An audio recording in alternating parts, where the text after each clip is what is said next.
Minutes before he's captured by security cameras being helped into a car and rushed to hospital, Lakhvinder "Lucky" Chima had called for an ambulance. He and his girlfriend were violently ill. Okay, is your girlfriend conscious? Yes. Is she awake?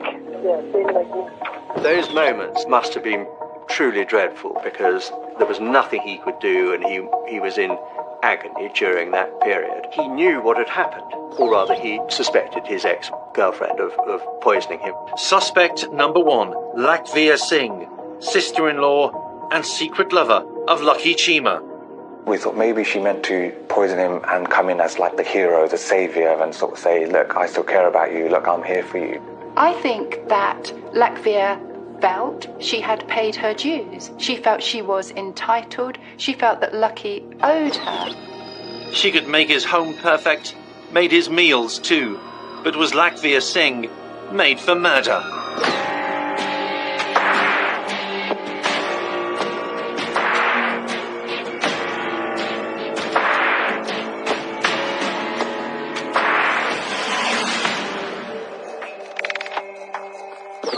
What made Lakhvir Singh the killer she became? Using expert digital imagery to show the different faces of an emerging killer, this series reveals the timelines and the red flags of those who will one day be investigated for murder. When we see Lakhvir actually going to India with the express intention of buying poison, she has become the evil character in her own fairy tale. Life for Lucky Chima was complicated. In 2008, as part of a marriage arranged by his family, he'd become engaged to Gurjeet Chung, 21 years his junior. The family didn't know that Lucky and Lakhvir Singh were an item, and they had been for a long time. She used to go around and look after this man, cleaning his house, effectively acting like a common law partner for him. And then after 16 years, he then announces that he's got a new fiancée. I know that it was quite a lengthy affair from what I'm aware of. And as I grew older and became a bit more aware of family dynamics, I knew that there were some rumours around what was going on, but nothing was ever really confirmed, or nothing was ever out in the open. The love affair of Lakhvir and Lucky was supposed to end happily. It was meant to be her fairy tale. Lakhvir's husband was much older, suffering from cancer, and if he died, she and Lucky would marry. That's not how things were shaping, though, in 2008. In these cases where jealousy and anger come together so aggressively and become lethal revenge, it must be going through the perpetrator's mind, if I can't have him, nobody can. Once Lakhvir realised this marriage was going to happen, she was devastated. When she found her erstwhile lover in bed with his fiancée, she went absolutely mad. She threatened to burn down the house. She called him a said that he'd broken her heart. Lakhvir Singh, a woman who might never have considered herself made for murder, but who saw a fantasy romance shattered.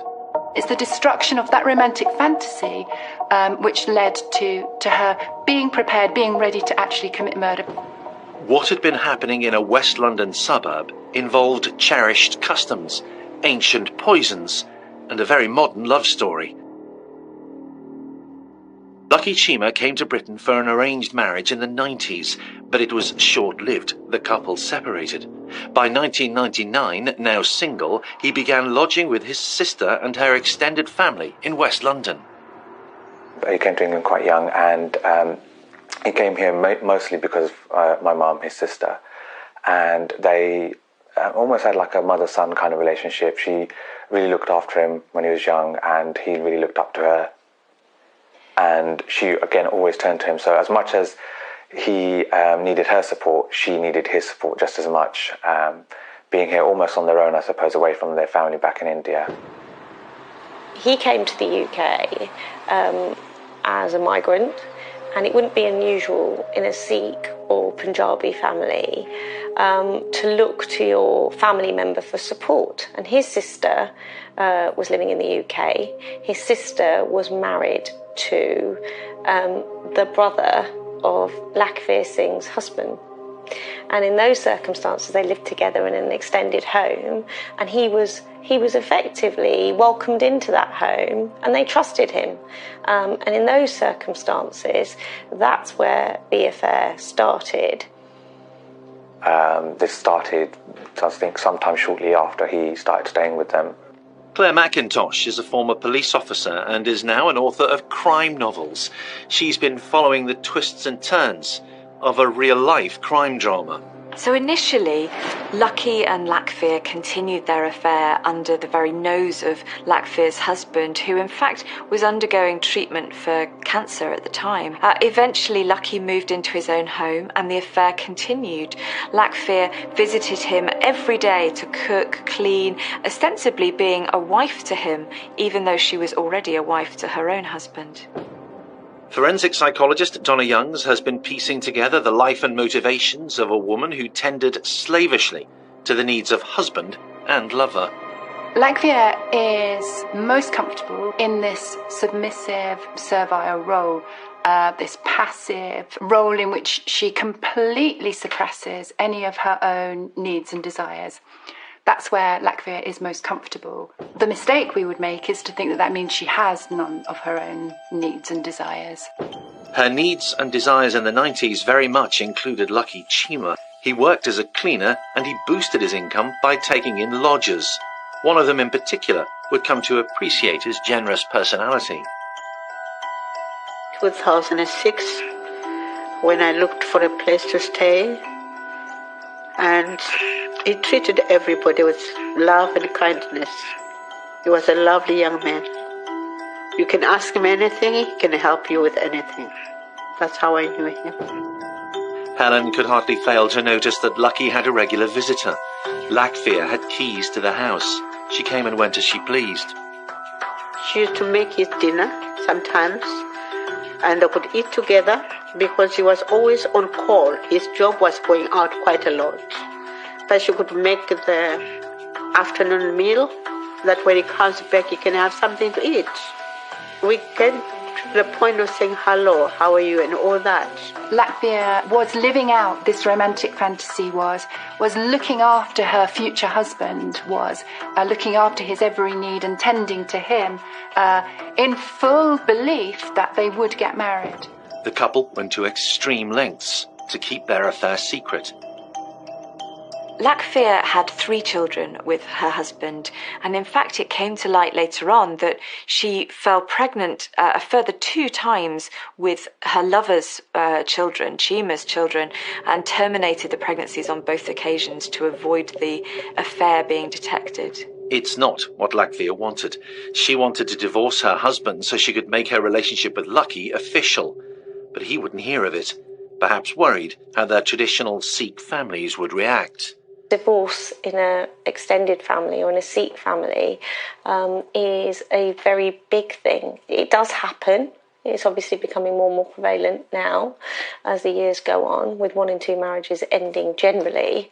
But it's something that's not taken lightly in a Sikh family. Not only that, the two were related by marriage. Their families were simply too entwined. Her family would have been ruined. He would have lost all contact with his own family because they would have seen his actions as betrayal, because it would have absolutely torn that family apart. The longer Lakhvir suffered, the more intense her internal world and her internal desires and her commitment to get those desires became. But the fact that she was culturally bound to stay within a marriage only served to strengthen the internal world that existed within her. In autumn 2008, the hopes that Lakhvir had been secretly nursing were dashed once and for all. Lucky was going to marry someone else. One of sort of our family friends mentioned that there's a girl that was looking for a relationship, and they thought that they would be ideal together, and so it was sort of arranged between the families, and they met up, and they got on really well. Lucky's nephew, Gurinder Singh, recalls being surprised at the new turn his uncle's life had suddenly taken. They didn't know each other for that long, but it was quite short. It happened quite quickly, and it happened kind of out of the blue. Lucky Chima's bride-to-be was a young woman called Gurjeet Chung. Gurjeet was only 19, a significant age gap between her and Lucky, but that didn't seem to make a big difference. The couple seemed incredibly happy and began planning their wedding, which was to take place on Valentine's Day. They seemed very, very happy. My uncle was very happy. I mean, almost like a young kid again. Not everybody shared Lucky's joy. This was a huge shock to Lakhvir, who at 45 was feeling incredibly jealous of her lover's new wife-to-be. She started to bombard him with text messages, begging him to call off the relationship, imploring him to carry on with this affair that they'd had for 16 years, but he was not to be swayed. And he said, look, I'm moved on, this is the end of it, you know, I'm getting married, you need to leave me alone. But she didn't take no for an answer. Lucky had seemingly forgotten Lakhvir in the blink of an eye. Stunned, she made no attempt to hide how she was feeling. She threatened him and indeed threatened his wife-to-be. She said she would kill them, but how far was she prepared to go to carry out her threat? This is a woman who had decided that she was going to either have this man or nobody was going to have this man.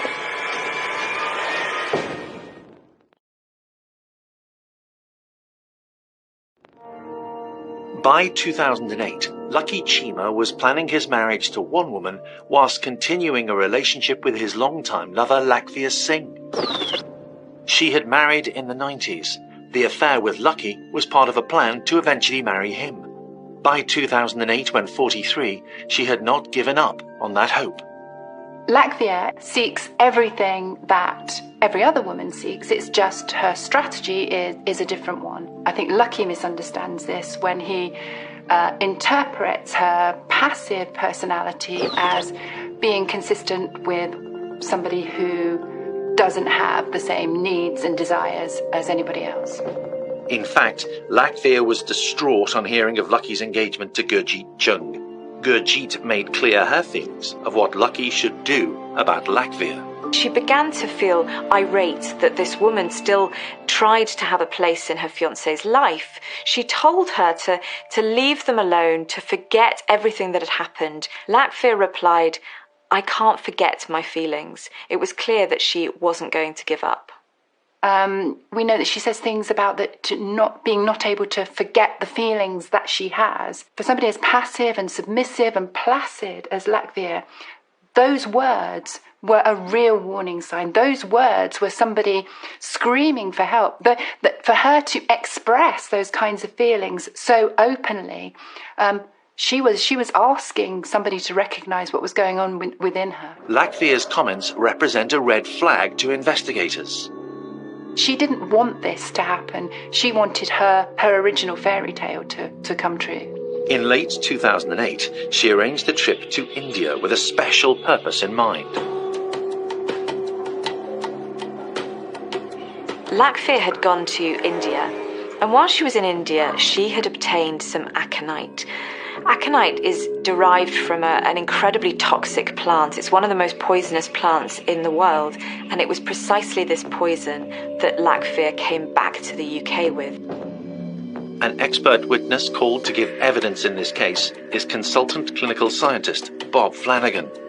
It's a similar form of structure to buttercup. And the form that Lakhvir Singh would have got, it would be just dried herbal residue. It is actually used as a herbal medicine in Indian subcontinent and in the Far East. It's not the same aconite that we have in our gardens here, I should hasten to add, but it's taken from the root of the aconite plant in India, and it's very, very toxic. As little as 1 gram of the root is enough to kill. It is known as the Queen of Poisons. This Queen of Poisons refers to as a general thing to the aconite themselves because they are very toxic. They're all very toxic. Lakhvir Singh had travelled to India in the period between December and January.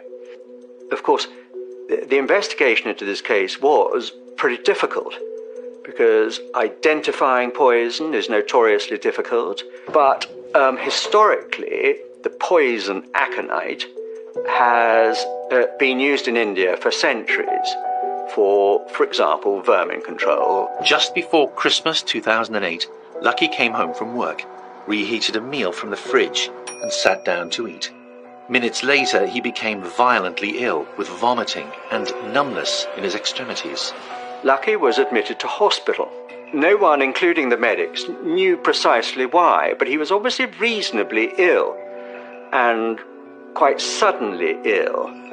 As Lucky Chima fought for his life in a West London hospital bed, two visitors jostled to be by his side, his wife-to-be and his former lover Lakhvir. She visited him every day in hospital, and it might have been that she was seeking to attract his affection again by being sympathetic and looking after him. During that time, Lakhvir didn't leave his bedside until Lucky's fiancé, Gurjeet, discovered that she was there and warned her to stay away from her fiancé. Gurjeet became really angry about this, and there was a confrontation between the two. We can assume that Gurjeet was very clear about the relationship that her fiancé had with Lakhvir, but also very clear that Lucky no longer wanted Lakhvir in his life. The two of them were building a life together, and Lakhvir didn't have a place in that. Both of them knew about the relationship, and neither of them were walking away. Lucky pulled through. Medics were unable to find the cause of his life-threatening mystery illness. His friends and family also in the dark. Lucky got quite ill, very severely ill, and had to spend some time in hospital. At the time we didn't think too much of it. He worked with chemicals quite a lot, so we thought maybe he just had a reaction to some of the strong chemicals he was using. Only later would suspicion fall on Lakhvir Singh. Nothing was ever proved, but if she was responsible, Donna Youngs believes that at this point, Lakhvir was not destined to kill. It's a cry for attention. It's somebody who almost intends to do it, but they've been pushed so far, but they still are just clinging on to a little bit of hope. When he got ill, she was very nearby, and she was actually the one that took him to hospital. So we thought maybe she meant to poison him and come in as like the hero, the saviour, and sort of say, look, I still care about you, look, I'm here for you. The murder of Lucky Chima was still not inevitable. Even as Lakhvir travelled to India to make her deadly purchase, she may have been hoping that she didn't have to use it. Buying poison is a red flag, of course. But in this case, I don't think it meant that Lakhvir was inevitably going to commit a murder. I think it was almost a cry for help. I think in this case, she would have wanted it to have been spotted. She didn't want this to happen. She wanted her original fairy tale to come true. Any hope of a reconciliation with Lucky was futile. In fact, he became even more wary, fearful of his unpredictable ex-girlfriend. Lakhvir had a key to Lucky's house. My understanding is she would go around and sometimes cook for him or help him, and this is when they were in the relationship. He told us, if anybody come for me, meaning Lucky himself, don't let them in. Only if they're your friends, your relatives, you can let them in. I say, why? He says, somebody's warned me. Something is going to happen to me. That's what Lucky said. Something is going to happen to me. If somebody comes looking for me, tell them to phone me first. Lucky told Lakhvir that their relationship was over. She would play no role in his future life. But she continued to see him, insisted on keeping the keys to his house, and he didn't change the locks as he promised his family that he would.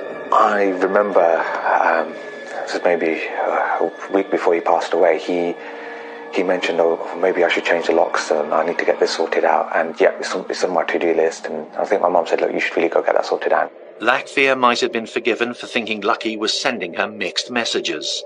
Mrs. Singh continued to visit the man she was in love with, who she was having this long-standing affair with. It was unclear whether they had any physical relationship during this period, but she continued to look after him, in a sense, as a wife might. She used to bring food to his household where he was living, and indeed would see Lucky and his bride-to-be, Gurjeet, from time to time. One day, Lakhvir let herself into Lucky's home, only to discover him in bed with his fiancée. She told him that she still wanted to marry him. Even walking in on him with another woman did not destroy that fantasy. Such was the power and her commitment and belief in the romantic fantasy that she had harboured for 16 years. She was obsessed by him, or by their relationship, that she couldn't bear the thought of it fading away and disappearing. For barrister Narita Bara, it appears that around this time, Lakhvir turned a corner in her mind. Yes, she loved Lucky, but they couldn't be together. She accepted that. So she felt forced to choose another path. This is a woman who had decided that she was going to either have this man or nobody was going to have this man. What was behind this switch in Lakhvir Singh's mind? Could it have been that Lucky and Gurjeet set a date for their wedding? Lucky was to marry his new love on Valentine's Day. A fitting day for a romantic union, perhaps. This was something he was really excited and looking forward to. And I just remember him making plans and saying, oh yeah, I want to get married on Valentine's Day. This crushed her every romantic hope, her every romantic belief, and would have made her feel, in that moment, utterly ridiculous. It's at that point, at this bizarre, apparently unimportant moment, that she became a murderer. This detail, according to Donna Youngs, sealed Lakhvir's humiliation and possibly Lucky's fate. I think there was something about that which would have run totally counter to the romantic story that was still driving everything that Lakhvir was doing, even at this stage. I think in that moment, I think she would have realised that her romantic story was a farce. In that moment, she would have realised that everything she'd believed was ridiculous. It was an extraordinary case in the sense that it was an example of human nature taking over all characteristics of control and being able to control one's emotions. It's the destruction of that romantic fantasy which led to her being prepared, being ready to actually commit murder, because everything that she'd been hoping for was now taken away from her. Psychopaths and sociopaths can appear high on a table of those most likely to kill. Lakhvir Singh was neither. The murder of Lucky Chima by December 2008 was still not inevitable. The murder could have not happened with the smallest of changes in the way that she was treated. So how did this happen? Okay, is your girlfriend conscious? Yeah, Is she awake? yeah, same like me. I get a phone call from my uncle, and he's quite panicked, he's quite distressed, and he's asking me to come down to his house straight away. He's asking me to call an ambulance, and he says, I think I've been poisoned.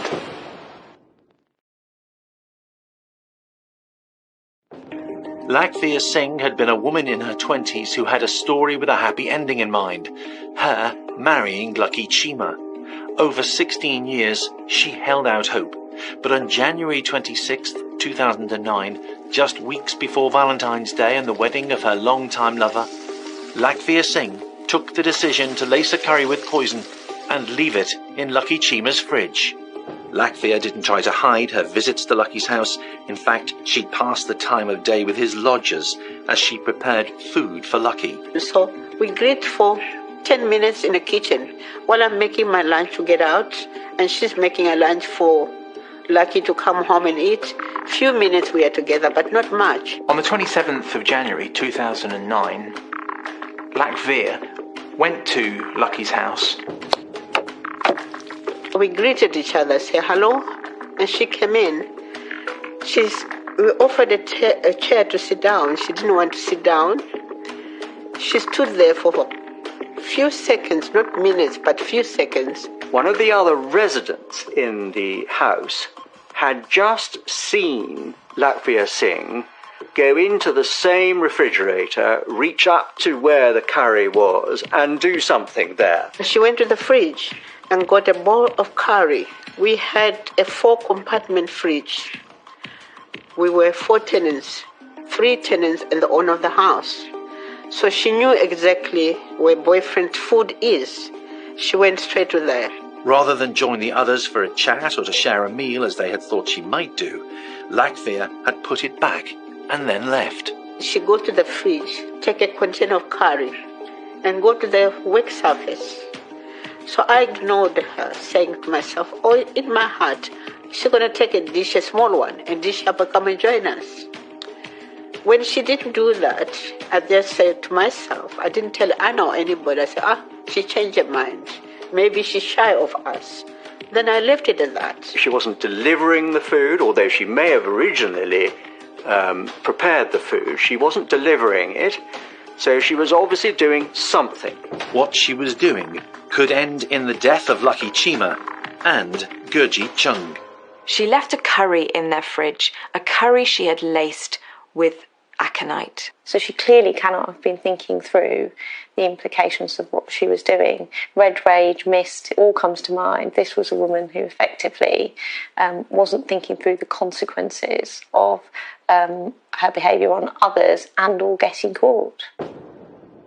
Even after she's cooked the poison-laced curry, there's something slightly casual, slightly careless about the way she just leaves it in the fridge, and whoever eats it is whoever eats it. That carelessness, to me, is still somebody who wants to be found out, who wants things to turn around, who wants her fairy tale to still come true. That's not somebody who wants to go through with murder, even now. But the act was done. Once the curry had been contaminated, there was no turning back. That night, Lucky and Gurjit returned home. They had much to discuss over dinner, like making the final arrangements for their wedding. They took the curry from the fridge and heated it up. And very quickly, both of them began to feel incredibly unwell. Lucky had a larger helping, and indeed had more of the curry, a second helping. Within the hour, he started deteriorating pretty quickly.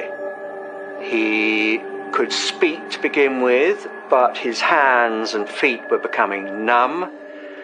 Movement then started becoming more difficult, and he started being in significant pain. Tongue started swelling, paralysis began to set in. We can only imagine how horrific that scene was. Here are two people who are deeply in love. The marriage has been arranged for them, but they were both very excited about this new union 2 weeks before their wedding, and suddenly they both start to feel horrifically unwell.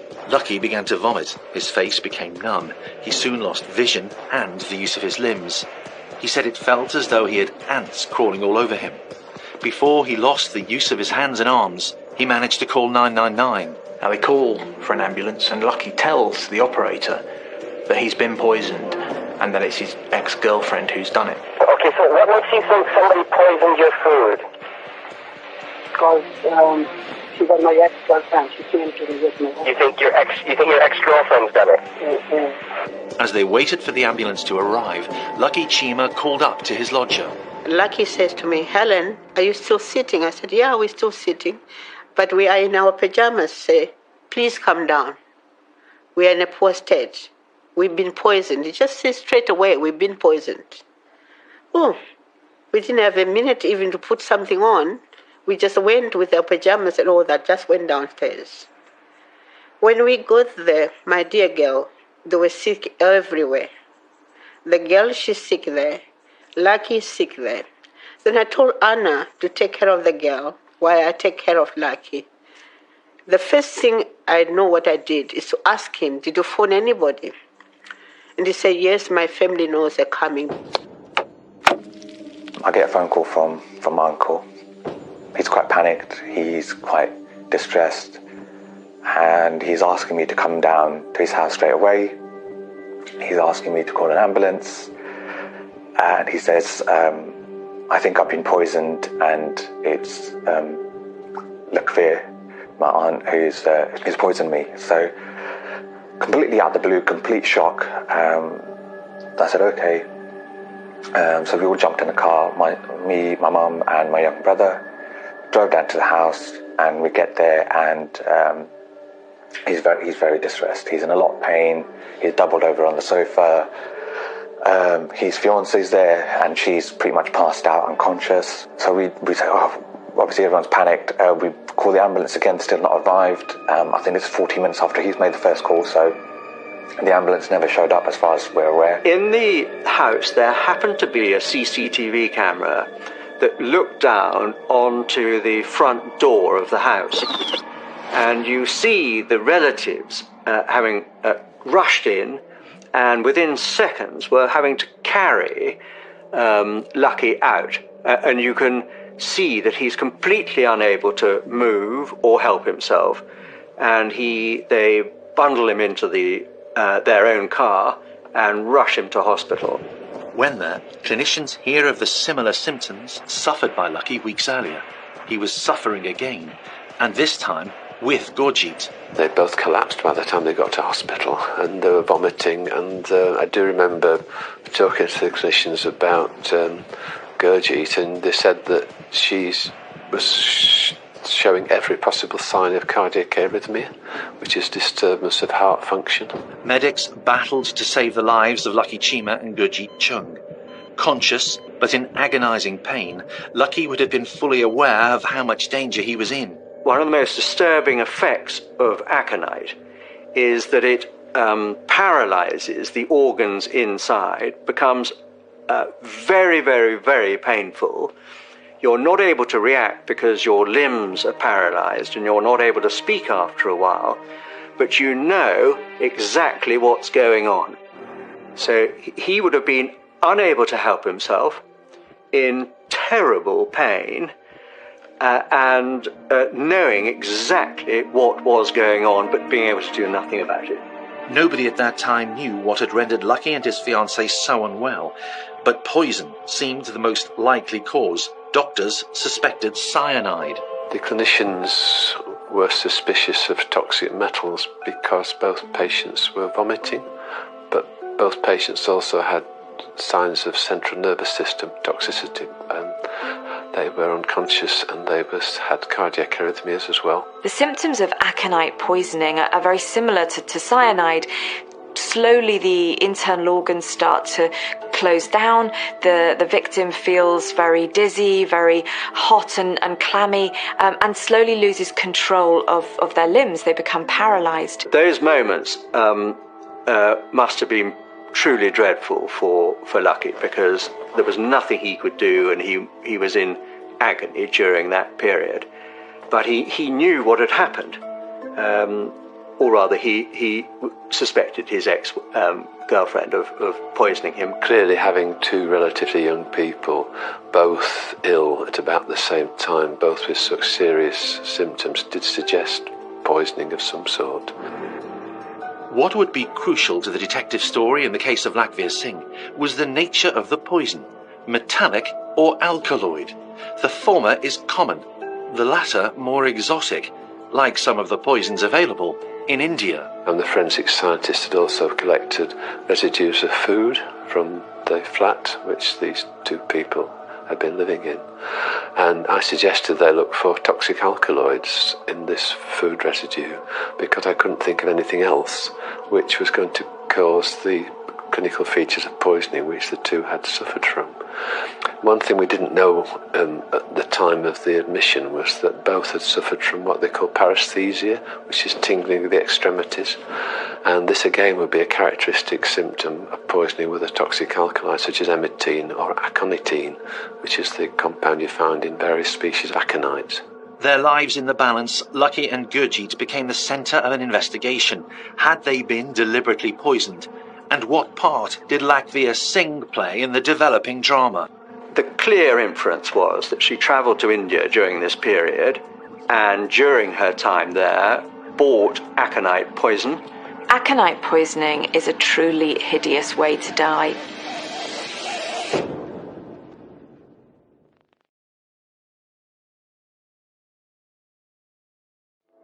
As detectives tried to establish what had happened to Lucky Chima and Gurjit Chung, Lucky Chima lost his fight for life. Could have been about 3:30, 4 o'clock in the morning, I don't know, I can't remember. When one of the nurses was looking after us, Lucky had died. I managed to ask her, say, what about the girl? She said, they're looking after the girl. I think she'll make it. But Lucky had died. Because why? He ate too much curry. Lucky's second helping of curry meant that he had consumed more of the poison.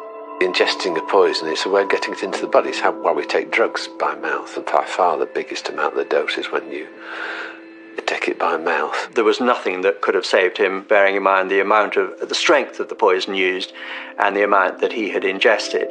Gurjit had eaten just one much smaller portion. Still, doctors feared it might be enough to claim her life. When they arrived at the hospital, Gurjit, who, if we must remember, is only 19, was placed in a medical coma to try and stabilise her heart rate. They had never seen, they said, such a complicated set of arrhythmias as they saw in this patient. And credit to them for getting her through it, and such that she survived. Gurjit, younger and having eaten less, survived and was able to confirm that she and Lucky had indeed eaten the curry. She also told investigators that Lakhvir had the keys to Lucky's house and that she often prepared food for him. With the information the police would have had straight away, and with the allegation coming direct from Lucky to the operator that it was his ex-girlfriend who'd poisoned them, they would have gone straight to her. So the police had a person falling very ill very quickly after having eaten, and a spurned lover at the same refrigerator where the food had come from. And the police were then beginning to build up a picture, even without the toxicology. The toxicology evidence would, however, be crucial. Cyanide was ruled out. We thought, no, it's not going to be toxic metals because they would have effects on the gastrointestinal tract. They were irritant poisons. They would cause nausea, vomiting, and at later stage diarrhea and abdominal pain, but they wouldn't be causing the central nervous system features of poisoning, and also the toxic effects on the heart, which these two people were experiencing. Investigators ultimately confirmed that the substance used was aconite, obtained from the root of a plant, one which grew in India. They found some of the aconite in her pocket. They also found some in her handbag. Now, she initially claimed that this was a herbal medicine for a rash. But the police were having none of it. She was brought in for questioning. The clear inference was that she travelled to India during this period, and during her time there bought aconite poison, which you can buy on any market stall, we were led to believe, particularly in country towns in India. Ed Brown, tasked with making the case against Lakhvir Singh in court, needed more than inferences to prove her guilt, because Lakhvir Singh pleaded not guilty. Lakhvir's case was to reveal quite the detective story. The investigation into this case was, and is always the case with a poisoning, pretty difficult, because identifying poison is notoriously difficult. When the case came to court, Lakhvir was calm, even detached. She didn't seem to show much emotion during the trial. There was considerable interest in the trial because it was a very unusual case with unusual background, and a lot of people were taking a great interest in it. But she seemed to be pretty emotionless. Lakhvir was not about to take responsibility for her actions. Lakhvir denied the offence. She tried to blame it on her brother-in-law, someone who had had nothing to do with the incident at all. Her case was presented by her defence QC on the basis that her own brother-in-law must have killed Lucky because their relationship had been found out within the family, and that was to cast a shame upon the family. But how would that account for the aconite found on her person? She could not excuse, really, or could find no reason to have the aconite, which was the same very unusual poison, in her pocket and in her handbag that was used to poisoned Lucky and poisoned Gurjeet, in fact, and the fact that she'd been to India shortly before, where aconite is freely available. Lakhvir tried to claim that the aconite was for a medical need, a neck rash that she'd suffered. The police were confronted by a very difficult task, in fact, but what they were able to show, and what the investigation and very good detective work showed, was a number of bits of circumstantial evidence that, when you brought it together, actually created a pretty compelling case against her. Lucky and his wife-to-be had just eaten curry that had been prepared and was in the fridge. One of the other residents in the house had just seen go into the same refrigerator, reach up to where the curry was, and do something there. She'd already known that there was some suspicion around Lucky's hospitalisation a few weeks previously, and so she became a crucial witness for the prosecution. The jury was told about Singh's visit to India, the motive, unrequited love, the 16-year affair. It was quite a story. These sorts of cases where revenge is carried out in such a devastating way are extremely rare, thankfully. But there was, in the jury's mind, no doubt whatsoever that she had tried to kill, succeeded in killing, decided to kill, and, as I say, it was only luck that prevented her being charged with 2 murders rather than 1, because Gurjeet could so easily have been killed. But these cases are very unusual in Britain, and I suspect over the world as well. Lakhvir was duly convicted of the murder of Lakhvinder Lucky Chima. The judge in her trial took a relatively hard line with her sentence. She had a severe sentence passed on her. Life imprisonment is the only sentence for murder, but a judge must also always pass what's called a minimum term before the defendant can be considered for parole. And the judge viewed this case and decided that 23 years was the minimum term before Lakhvir Singh could be considered for parole. She was acquitted on the charge of trying to kill Gurjeet Chung. Gurjeet Chung returned to India. Her arranged marriage had nearly cost her life. Lakhvir Singh was a woman committed to 2 men. One she had married, the other she intended to one day marry. She could not accept her victim's decision to turn his back on her. Rejection made Lakhvir Singh a woman who could murder. She was sentenced to life and will not be eligible for parole until 2033.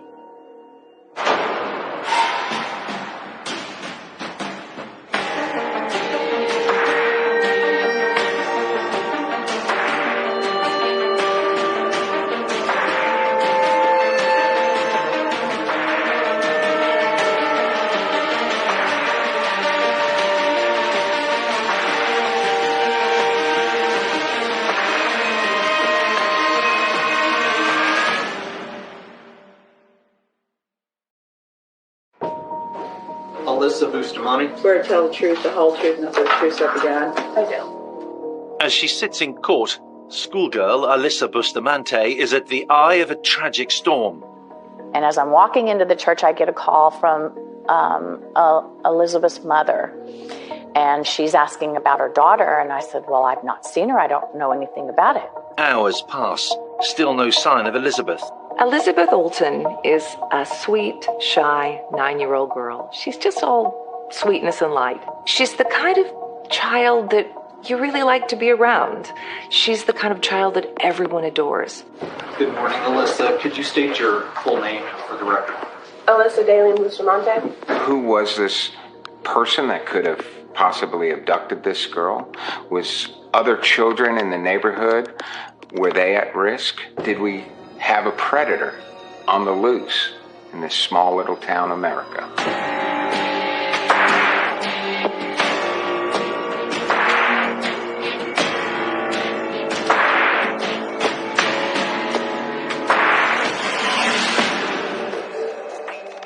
What made Alyssa Bustamante the teenage killer she became?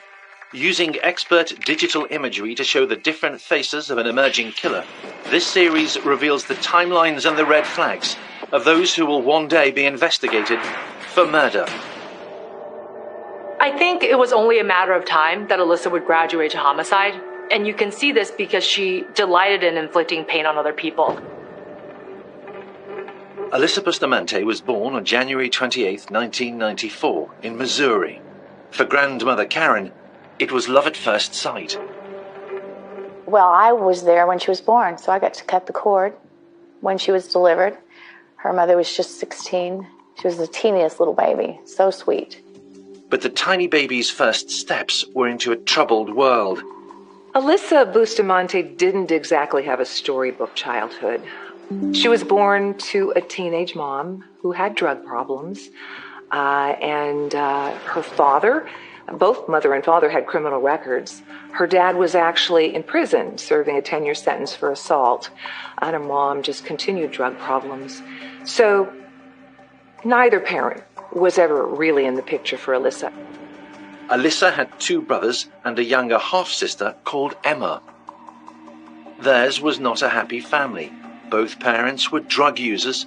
Forensic psychologist Dr. Judy Ho has been analysing the timeline of the life of Alyssa Bustamante. When somebody grows up in a family with addiction issues and a lot of instability, they don't have a safe haven for themselves. They don't know who they are. They don't know what's safe and what's not. They haven't been taught boundaries and possibly not been provided positive models on how to interact with the rest of the world. Grandparents Karen and Gary tried to help out where they could, sending groceries and making regular visits. When she was 8, Alyssa's mother split with her father and moved to California to be nearer her parents. We soon discovered that her mother was a drug addict, and what had been going on in Missouri was not good. The kids were not very well cared for. We tried to help Alyssa's mother care for the children, but she would get on drugs and go off and disappear, or she'd do things. She had a boyfriend that was a drug dealer. There was one particular night, my husband had called me to tell me that he went over to see the kids. We'd gotten them a little trailer so Michelle could have a little privacy. We were hoping that would help. Anyway, it was a disaster. And so beer cans were all over, and she was she was there, but I think she was passed out on the bed. Her brothers were like feral children. They wouldn't sleep in beds. They were very wild. They would, punch the wall. At 3 years old, they would punch the wall and make holes in the wall. 3-year-olds, if you can imagine that. And other things like that showed that they had no boundaries and not had any care in their upbringing up to that time. Brother Nathaniel has fonder memories of his and Alyssa's early years. I remember we used to have a tree house in our old place in California, and it used to have like a rope and a ladder, but she would take the rope or the ladder up sometimes and wouldn't let us climb and get up there until we could, make it up the rope ourselves. But other than that, like she seemed like a pretty good sister. Like she, tried to show us the way with some things and help us out. And, I never really, thought anything bad of her. We had about a year when things were, we were trying to hope that the parents were going to get this together and raise their children. And when we realized it wasn't going to happen. Drugs had taken the parents away from Alyssa Bustamante and her brothers. When somebody grows up in a family with addiction issues and a lot of instability, they don't have a safe haven for themselves. They don't know who they are. They don't know what's safe and what's not. They haven't been taught boundaries and possibly not been provided positive models on how to interact with the rest of the world. In 2001, the loving grandparents knew it was time for an intervention. The sheriff's department there advised us to get custody of the children, and that's when we did, and that was right about the time Alyssa turned 8, and her brothers were still 3. I really didn't want to take these children away from their parents, but we did. We had to. But I remember, we were homeschooled for a few months, and that made our family life pretty rough, because just me and my brother, like, being together 24/7, doing school exactly together, really kind of led us to get in more fights with each other, and like we were kind of sick of each other at that point. And then so our grandma decided to put us back into school, which I think was a really good outlet for both of us. She wanted to keep us away from the hostile environment that it could have created at school. Gary and Karen found it tough, but tried hard to become de facto parents to Alyssa, her 2 brothers, and her half-sister. It was Alyssa who proved toughest. We would be out like at a store, and she would just go down on the ground. Now, bear in mind, she was 8 years old at this time. And she would act out things like a 4-year-old would do, like she was a giraffe or a donkey or whatever, or she would chase in and out of the clothes at the store. And of course, people that are around at that time are looking at me like, aren't you going to do something about this? She would never talk about what was, I guess, what you'd call her core issues, because we know that she had experienced some bad things before she was 7, before we got her, and that she would never talk about it. In fact, because of that background, she thought all adults were her enemy and therefore couldn't be confided in. On the one hand, being rescued by other family members might feel very good, but on the other hand, there could be feelings of abandonment, that somehow your parents don't actually really truly care about you, and that's why you were sent to live with your grandparents. And there's going to be a lot of rebelling involved, not understanding exactly why you're in the situation that you are now and why you've been taken away from your parents. And children are very much focused on the reasons for why bad things happen to them. And as children, they're very self-centered in that they always believe that they're the reason. And so it's very possible that Alyssa basically bought into her own narrative that, well, I'm basically already a bad child anyway, and I might as well behave like I'm a bad person. Karen took Alyssa's bad behaviour badly. She began having panic attacks, so the couple decided to move the family from California to St. Martin's, Missouri, and to work a low-level farm caring for horses, an easier life perhaps. Soon after, Elizabeth's estranged mother visited the farm.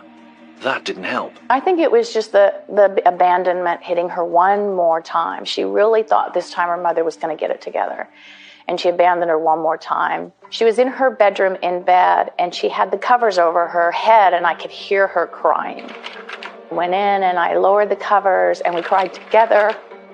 And for Alyssa, it's her mother, and she loves her, and she's left her again. And I think that in her mind, it was hopeless, that she wasn't going to come back. She wasn't going to get her life together, and she finally had to face that. Her mother wasn't coming back. And I guess she decided that it was more than she could handle. Shortly after, Alyssa attempted suicide with an overdose of the painkiller Tylenol. We called the paramedics. They came, and in this particular case, she was a very fortunate girl. They were able to give her the medicine to counter any major organ damage, which is what happens with Tylenol. That's why they don't usually make it, especially when she took the whole bottle. Despite her age, just 12, it was felt Alyssa needed pharmaceutical help. And that's when we started our time with counselors here. And that's when they first started putting her on Prozac. She went on 20 milligrams at that time when she was 12, between 12 and 13. She became very depressed. She would be so depressed that she didn't want to get out of bed, and the fact that she had to go to school was something that's like not worth getting out of bed for. But then she would have other times when she was very alert and active and so on. And once we tried to get help for her, she was diagnosed as being bipolar. And that's sort of explained her behavior in a lot of ways, that she was down and up and so on. After a suicide attempt, I was hospitalized and put on medication and was in intensive outpatient care with Pathways. Prozac is one of the most commonly utilized medications even for teenagers.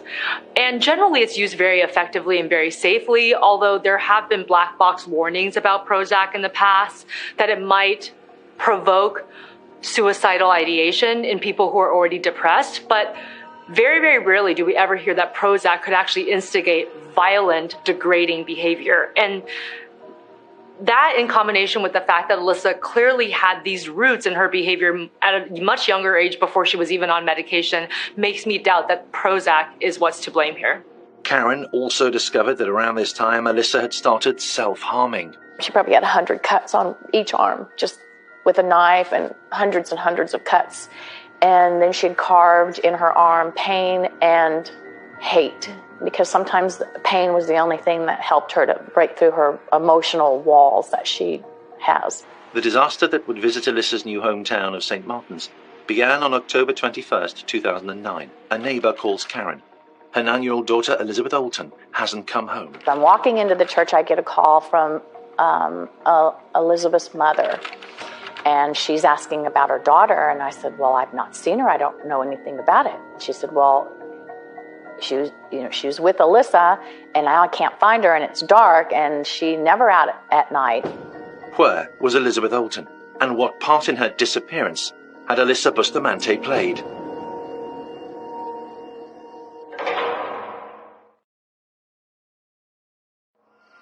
Late afternoon, October 19th, 2009.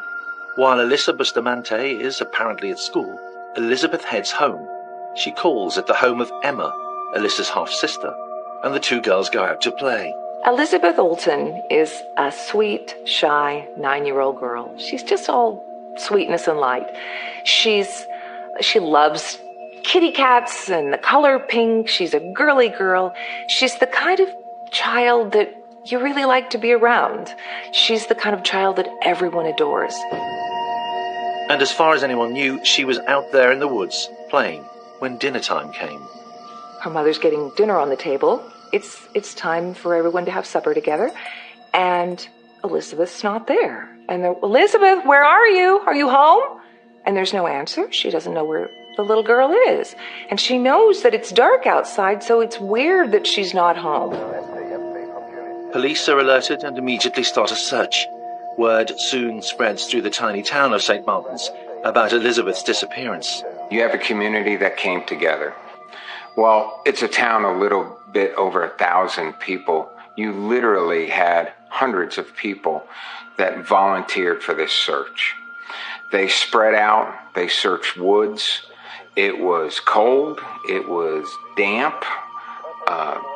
They were worried about the temperatures.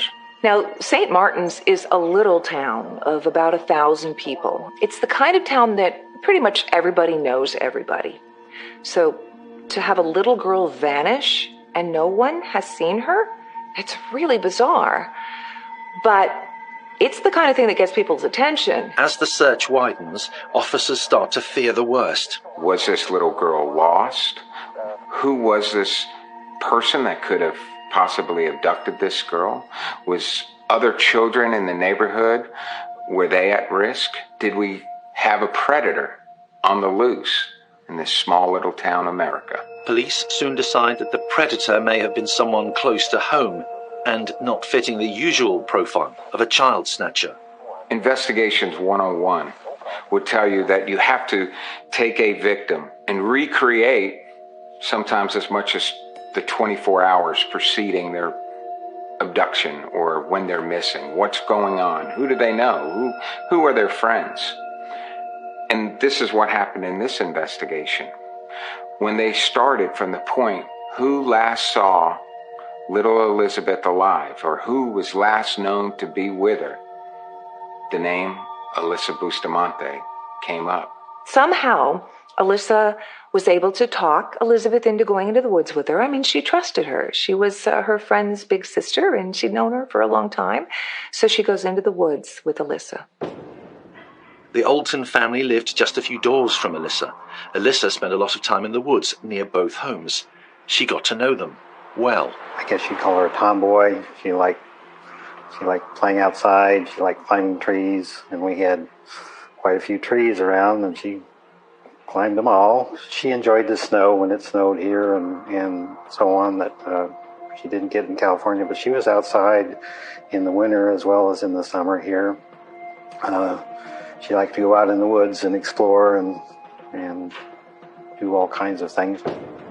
Knowing that Elizabeth had been with Alyssa's sister, Elizabeth's brother and mother called at the Bustamante house, asking if they knew anything about Elizabeth's movements. Why are you asking us? And I said, well, because she left and was with Alyssa. And I was like, whoa, I didn't know that.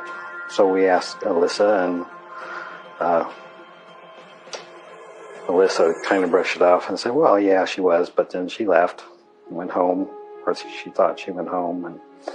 And Alyssa was going to a church function at that time, so Karen took Alyssa to the church function, and Elizabeth Olten's mother then got concerned and was asking us, what happened to Elizabeth.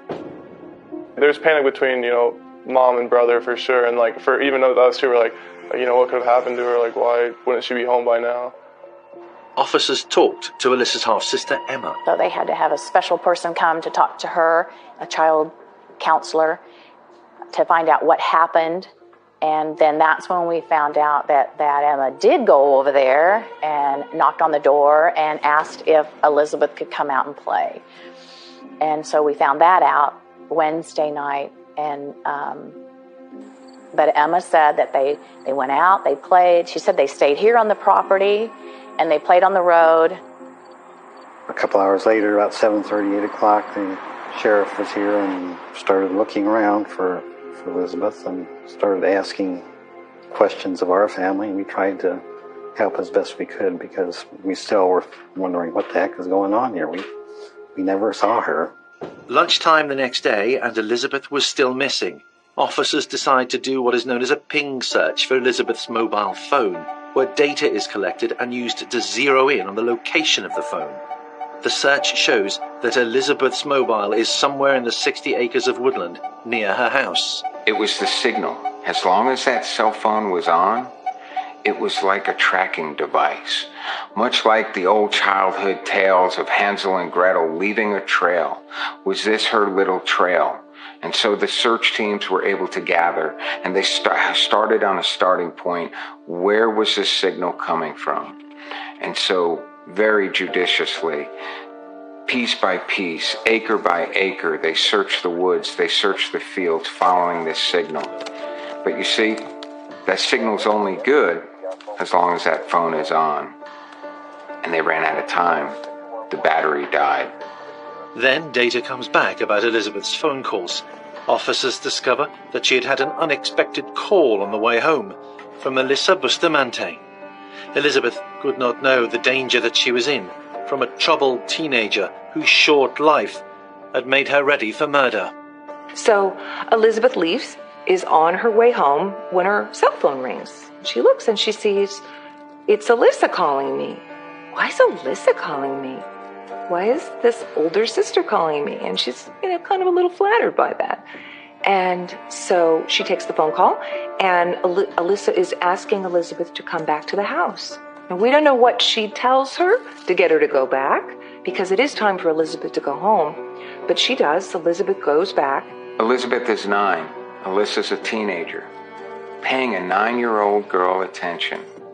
Elizabeth wants to please Alyssa, and all Alyssa has to do is call her over.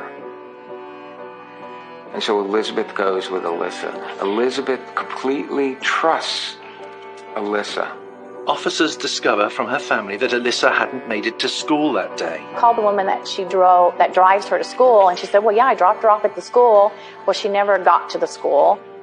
And so I went up to the school, we couldn't find her, and then I guess a little bit later she got on the bus and came home. But what she was doing instead of school was macabre. You get a day off. What are you going to do? Most kids probably hang out with your friends, go to the movies, maybe hang out at the mall. Not Alyssa. Instead, Alyssa takes a shovel and she goes into the woods near her home, and she digs. And she digs. And she digs. She digs 2 holes in the ground shaped like graves. Who does this? Officers decide to search Alyssa's bedroom. They were focusing upstairs on Alyssa's room. And I mean, looking back, I don't know why I didn't catch something, but we really didn't. I didn't catch a thing. But they were taking pictures, and that's probably when they found her diary, but they didn't say anything. They take Alyssa's diary away to be further examined. They also start to look at Alyssa's social media accounts. Alyssa was really active online. She spent a lot of time posting. Her Facebook page, you'd see pictures of her selfies with her lipstick, red lipstick, just smeared across her face to make it look like blood. Dramatic black kabuki-style makeup. Then she would grit her teeth and try to look scary, or she'd pout and try to look, vampy, like some kind of a sex plot. She really liked to be noticed, and she wanted to be different, and she really prided herself in this bad girl image that she had. But probably the most disturbing stuff she had online. On her YouTube account, she had listed her hobbies as killing people and cutting. One video in particular causes serious concern. In one case, she's posted a video where she's trying to lure her little brothers to touch this electric fence and get shocked. She actually does it herself to lure them. So she goes up to it and she touches the fence and she feels the pain of the shock. And she's trying to get her little brothers to do that. And underneath you see the words that she's written. She says, "This is the fun part. I'm about to hurt my little brothers." This is not just the kind of a thing where you're teasing your little brothers. She's actually taking joy in inflicting pain on these little kids. I think it was only a matter of time that Alyssa would graduate to homicide. And you can see this because she delighted in inflicting pain on other people. The significance of the video was lost on the young Nathaniel. I knew about the electric fence video, but I guess as a kid we didn't really think anything about because we didn't know anything about like YouTube or much then, and so I guess we just never realized that she posted that. Nathaniel believes he and his brother were playing along and gave as good as they got. But homicide detective Brian Harris doesn't see the clip that way. A very smart, intelligent young lady, but at the same time with a very dark side, who enjoys inflicting pain, who relishes and posted online how she enjoyed seeing her two little brothers being electrified. She tricked them into touching an electrical fence, and she found pleasure and joy out of that. So the personality of a very dark soul starts to emerge, and the focus of the investigation zeroes in on none other than Alyssa Bustamante. The preschool Alyssa had been part of a dysfunctional family. By just 9 years old, her father was in prison. Her mother passed out drunk on a regular basis, were the ingredients in place to make Alyssa Bustamante into a killer.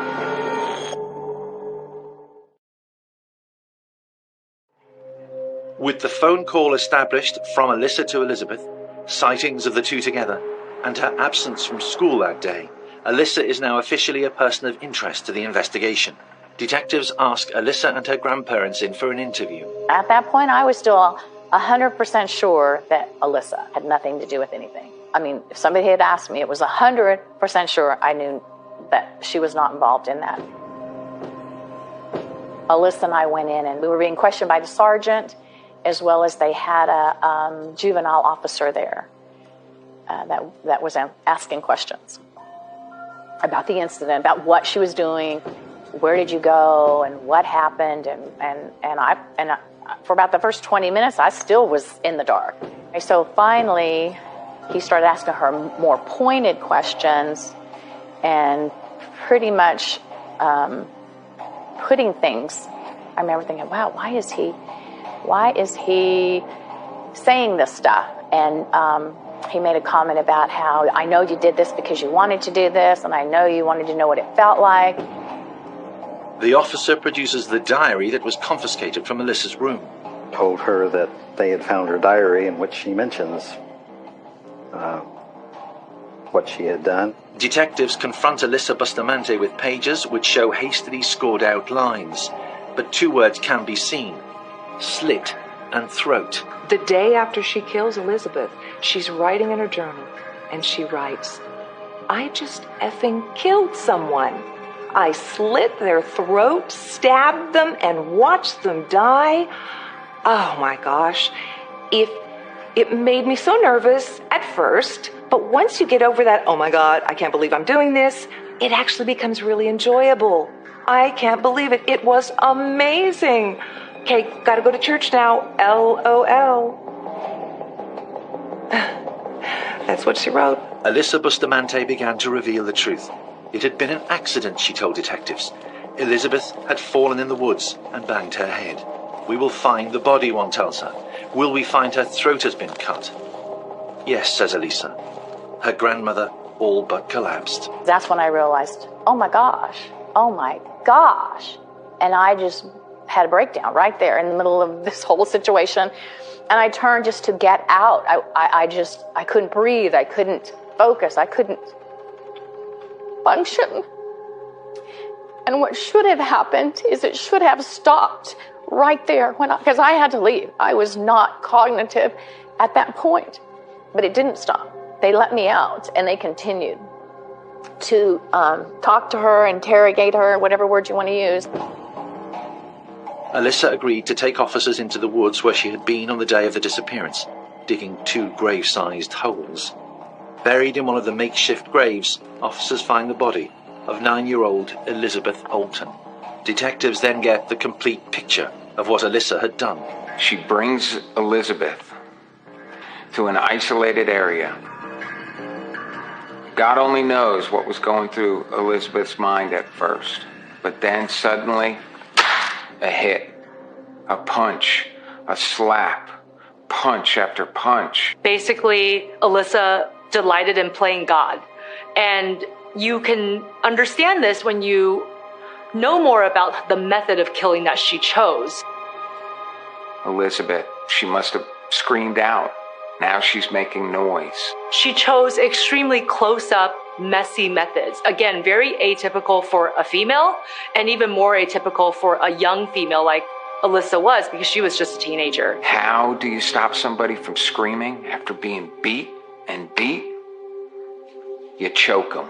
The most personal way somebody can kill somebody is by strangulation. It's up close, it's personal. And the fact that she didn't do it at a distance, she didn't use poison, the types of things that we know female murderers to use, but in fact she used a knife, and then she strangled them on top of using the knife. And you're squeezing the life out of somebody, and her hands are around little Elizabeth's neck. And Elizabeth, I can only imagine, is fighting for her life. And then not only does Alyssa strangle Elizabeth, it's not good enough for her. She wants to see and step back and take a look at her work. And she takes out a knife and slashes poor Elizabeth's body. And then to make sure that the job is complete on this lifeless body, she takes the knife and slices her from ear to ear. That is indicative that Alyssa was probably going to graduate to this point at some point during her life. She then went home, wrote up her crime in the diary, and referred to the fact that she was now headed for church.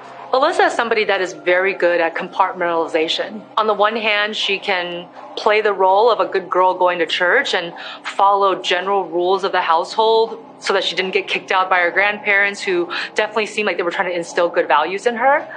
But on the other hand, she had this whole other side. Not that she was trying to hide that side even. It's just the idea that somebody like Alyssa, it didn't really feel like cognitive dissonance for her. For another human being that doesn't have the ideas and mindset of Alyssa, this would greatly disturb them to be, this horrible person who is violent on the one hand and then going to church and singing in the choir, for example, on the other. But for Alyssa, it didn't really bother her. And that shows us that she is not somebody who really has a strong sense of identity. Alyssa Bustamante is charged with the murder of Elizabeth Olten. Despite her confession, Alyssa enters a plea of not guilty. How do you plead not guilty when you have just told police you killed this little girl, and then you've actually brought them to the grave where you've dumped her body? The stress of being in custody causes Alyssa to fall into self-destructive habits. As she's being held in jail, awaiting her trial, she starts her old tricks again. She starts cutting. She doesn't have any real tools to do it with, but she uses her fingernails, and she starts to harm herself by cutting. And she's showing clear signs of anxiety and severe depression. What more would Alyssa Bustamante tell officers about the death of Elizabeth Olten? And what might the self-harmer do? Did you continue, or did you have any suicidal thoughts after your arrest? Yes.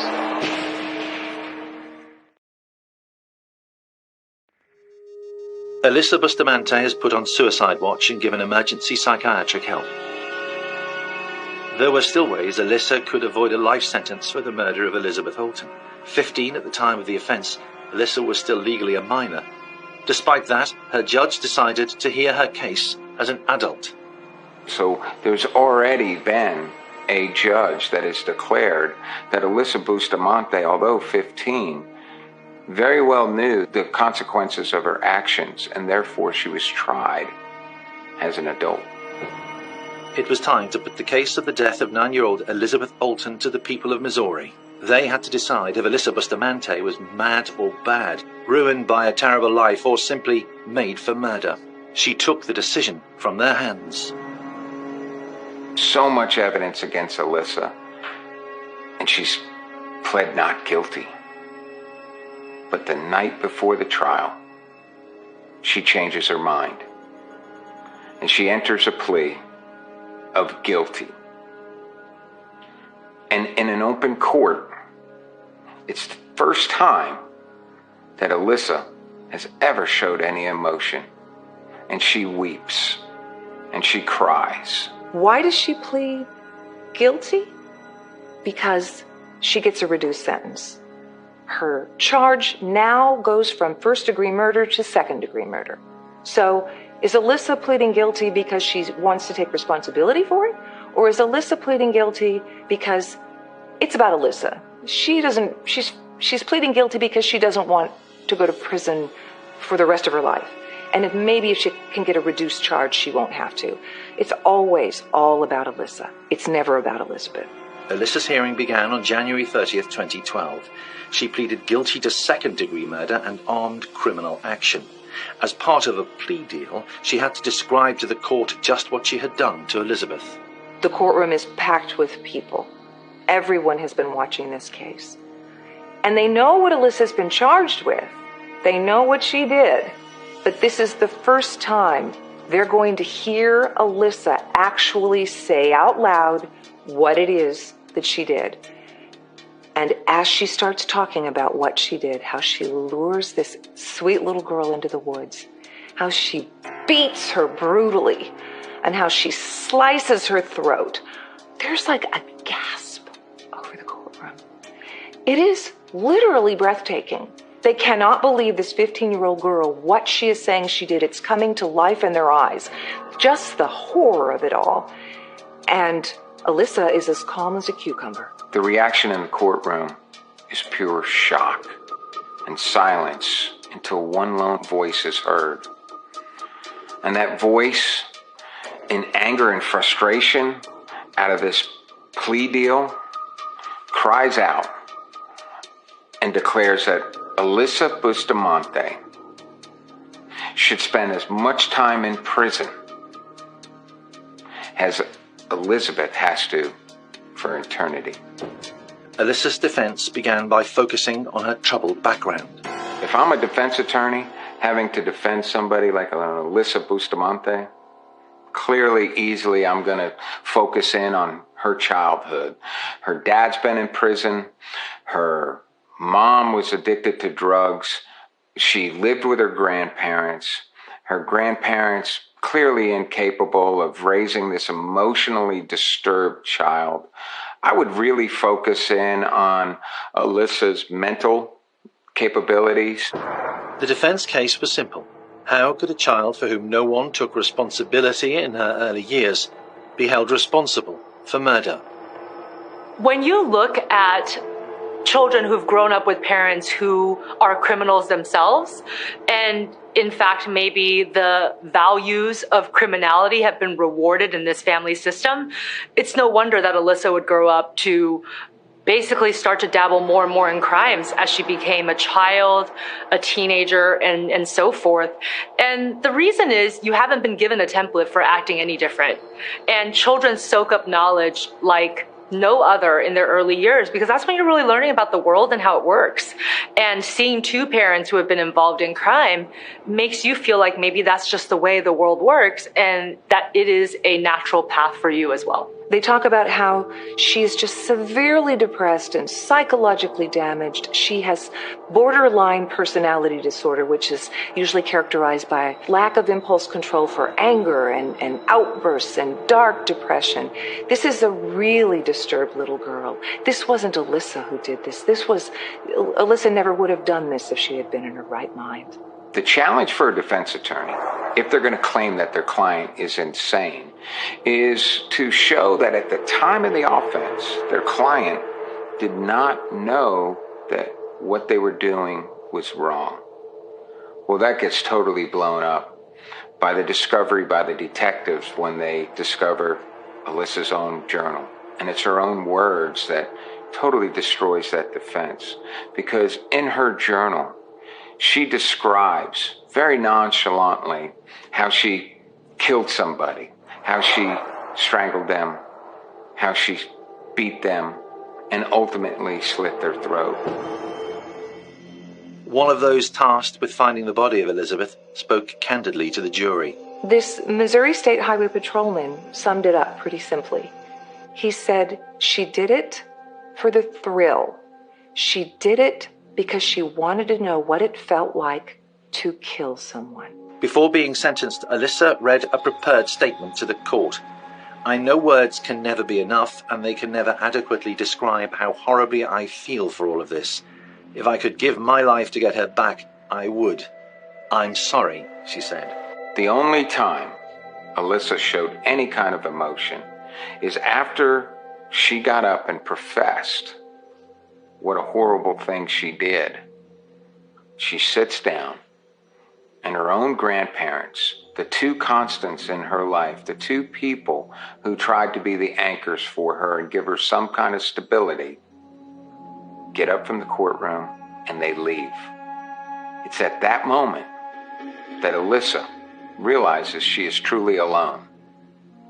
Now, she starts tearing. She starts to cry. We'll never know, were those tears for Elizabeth or were they tears for herself? Alyssa Bustamante was sentenced in 2009 to 30 years in prison for the murder charge without a chance of parole and a further 30 years for armed criminal action. In all, 60 years behind bars. Just a few weeks after Alyssa Bustamante's conviction, the US Supreme Court ruled that juveniles cannot face automatic life sentences without the possibility of parole. In 2015, Alyssa launched an appeal against her sentence. The now 20-year-old Alyssa claimed that she wouldn't have accepted her plea deal had she known that the High Court would remove mandatory sentences for juveniles with a murder conviction. Did they talk with you about the sentence you were subject to for first-degree murder? Yes. And what was that? Life without parole. Did you understand that that was the only sentence you could get on first-degree murder? Yes. Basically, the main reason for accepting the offer was to avoid the absolute certainty of life without parole. If there was another option, then there would have been no reason to have accepted that offer. Alyssa's appeal failed. In emails from her cell sent to this program, Alyssa Bustamante has spoken of her need to have hope that one day she might be released from prison. Otherwise, she told us, she would kill herself. Alyssa's grandparents still drive the 70 miles every month to visit the now 25-year-old Alyssa in prison. But every day they continue to struggle to understand the terrible crime she committed. Had her torrid upbringing created a teenager so troubled that she was made for murder?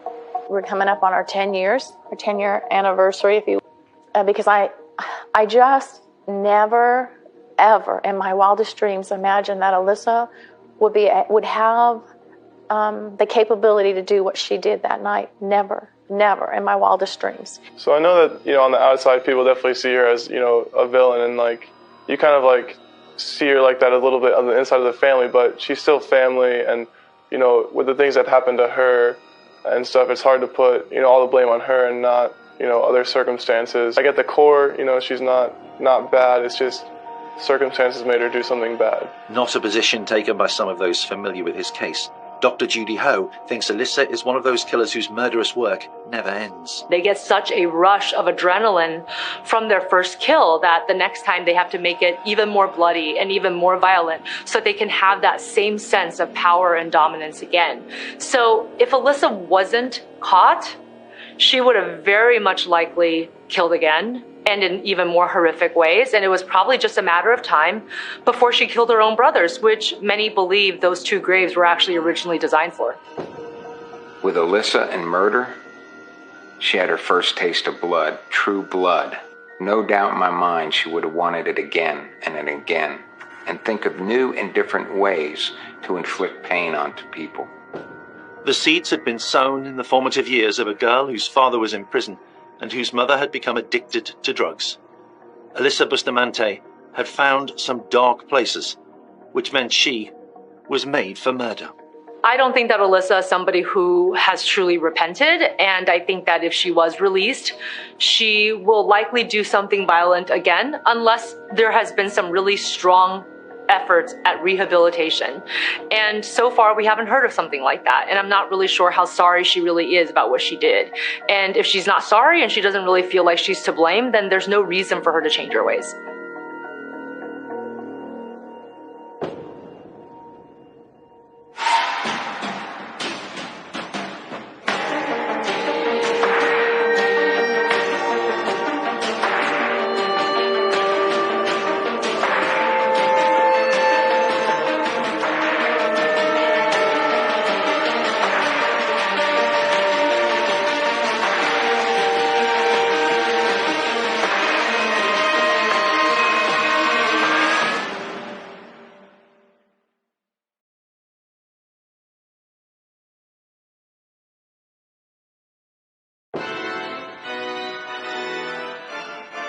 On Kelly and Jason Cochran's wedding day, an extra and unusual vow. Their marriage pact was that if one of them had an affair with somebody, they would kill that person, whether it be her or Jason. Maybe Kelly forgot the pact when she began an affair with co-worker Chris Regan. Or perhaps she knew exactly what she was doing. It makes me question whether or not Kelly took a lover on purpose to see what would happen. Perhaps there was a part of her that wanted to kill. Murder was never very far from the thoughts of Kelly Cochran, and husband Jason was soon on her kill list. And it was very apparent that he had become somewhat suicidal at times and was falling apart. And she, I think, noticed that was happening, and I think she became fearful that he may say things to get her in trouble.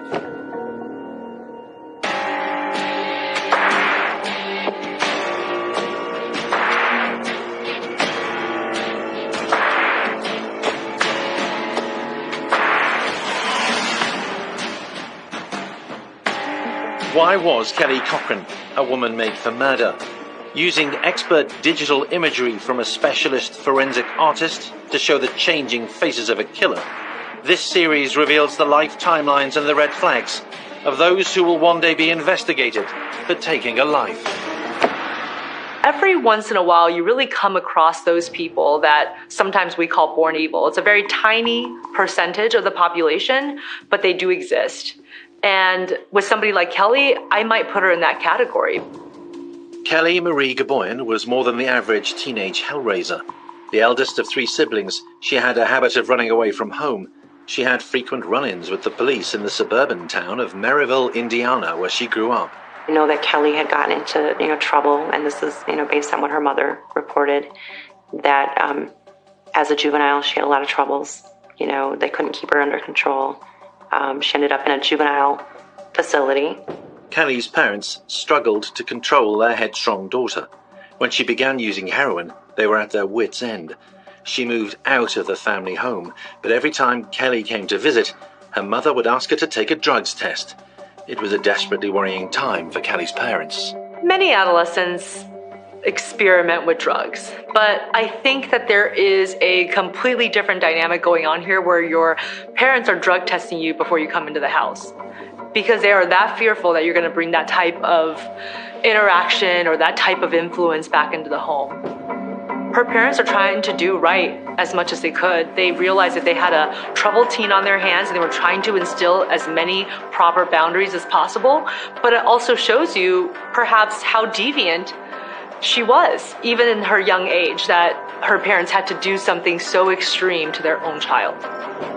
It showed just how bad Kelly had become, just how far beyond her parents' influence she'd travelled. Just as Kelly's parents began to worry that she was lost to them forever, Kelly met somebody who seemed to calm her down. His name, Jason Cochran. Kelly and Jason started dating shortly after high school. Both of them apparently lived down the street from each other. Kelly indicated that they were neighbors. You know, she referred to him as the boy next door. It was a glimmer of hope for Kelly's parents, but they were not convinced. They ended up marrying, and her mother says, you know, they had a nice church wedding for them and everything seemed normal, but I think a lot of times her mother tried to see her as normal or make her seem normal, and she always knew there was something not right. Were they a good match? Kelly's brother Colton didn't think so. He thought they were like oil and water. They just were so opposite, never should have gotten together. In fact, forensic neuropsychologist Dr. Judy Ho believes what drew this mismatched pair together was that they shared an extremely troubling personality trait. Well, I think both Kelly and Jason were both a bit narcissistic. They kind of probably admired the other person for being just like them. One day, a jurist would reflect on the relationship of the couple, and on Kelly Cochran in particular. She was like hard to handle, and she did have social issues growing up. So could that have played a part in this? I don't know. It was this personality flaw that would eventually lead them down a very dark path. In the year 2000, the writing was not yet on the wall for the then seemingly happy young couple. Walt Ammerman would later become close friends with Kelly and Jason. High school sweethearts, sounded like any happy couple, is what it looked like on the outside and what I felt I was dealing with. As the couple settled into married life in Hobart, Indiana, their relationship developed a complex dynamic, with Kelly very much in charge. It sounds like Jason was kind of a quiet guy and, reserved. Kelly was more always a dominant, strong, female. Walt Ammerman got to know Jason when they linked up online to play video games. I would say that their marriage was controlled by Kelly. Their lives together were controlled by her. She did all the cooking, the financing, everything, the grocery shopping. He didn't really do much of anything. He just did what he could to keep her happy. Kelly was the main person and the dominant one, the bread maker. Kelly held multiple jobs, so she was the main person in the marriage. To this day, who ruled the roost in the Cochran household remains open to debate, but the team in Kelly's corner think that whatever happened in the marriage, she gave as good as she got. When you look at the evidence and look at the texts and the tenor of some of these texts that were sent back and forth and some of the messages, it doesn't necessarily lead me to the conclusion that Kelly was a dominant person. And as the years wore on, Kelly seemed increasingly disillusioned with her marriage. That's when Kelly starts saying, Jason changed. She says, Jason used to be the light of my life. It was so upbeat and happy, easy-go-lucky. But then he started getting kind of dark. It's like I could see like the devil in his eyes. He just wasn't the same guy I married. There were phone calls and texts that went back and forth. Some were rather demeaning from Jason to Kelly. In 2013, the couple made a huge lifestyle change, one that made little sense to people who knew them. They left the Hobart area and moved 900 miles to Michigan's Upper Peninsula. It was an area where they knew no one, and no one knew them. Kelly and Jason Cochran weren't from Iron River. They were some of those people that just showed up. All of a sudden, one day, they were here. Through my discussions with Kelly and Jason Cochran early on, I inquired as to why they moved to Upper Michigan from Indiana. And Kelly's response was, Jason's got medical issues, and Michigan has the medical marijuana law now, so that, he can smoke marijuana in Michigan legally for his medical issues. And that too was a red flag for me, being that, where they resided in Indiana was only, 40 miles or so from the Michigan border in Lower Michigan. So why would you move, 6.5 hours into Michigan from Indiana? It didn't really make sense. I asked some statements as to why they moved from Indiana to Iron River, Michigan, and they were just looking for new opportunities, is my understanding. It's a beautiful area. I'm not familiar with the part of Indiana that they're from. I've been told it's not the greatest area in the world, and I think they were just looking to get a fresh start and came to an area that they thought they could get a fresh start at. In Iron River, the couple decided to try something new, something a little unconventional. I was having dinner with Jason and Kelly at a restaurant there in their town, and oddly, she asked him, "Did you show Walt our friend?" I had no idea what she was talking about, and he showed me a picture of a half-naked woman on his phone, and Kelly said, "Yeah, I found a friend for Jason and I because I love him so much that I wanted to keep him happy." And that threw me for a loop. Bringing women home for sex sessions was one of the bizarre ways that Kelly tried to show Jason she loved him. I think in many ways, both Jason and Kelly, despite all of their faults, despite all of their horrible, negative, antisocial traits, there was also a part of them that really wanted to be loved, part of them that wanted to be valued. And when she realized that she was possibly going to lose Jason or make him mad or make him change his mind about her, she became almost ingratiating to him. Let me see what I can do, what lengths I have to go to prove my love to you, to prove my dedication, in a way that obviously would take away from herself because she was bringing women to the table for Jason.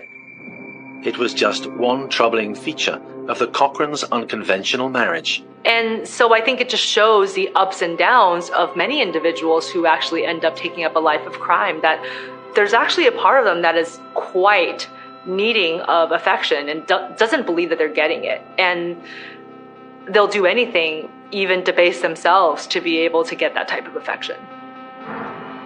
By setting up threesomes with attractive women, Kelly believed she had made her love for Jason very clear.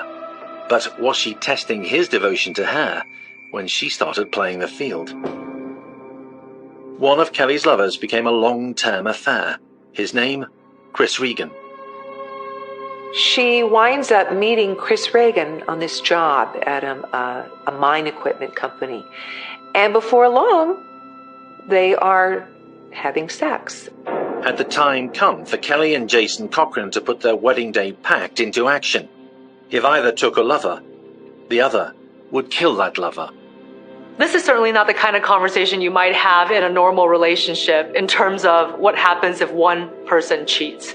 And yet they brought killing to the table, that if you were to take another lover, I am so possessive, I'm so jealous that I wouldn't allow this person to live on.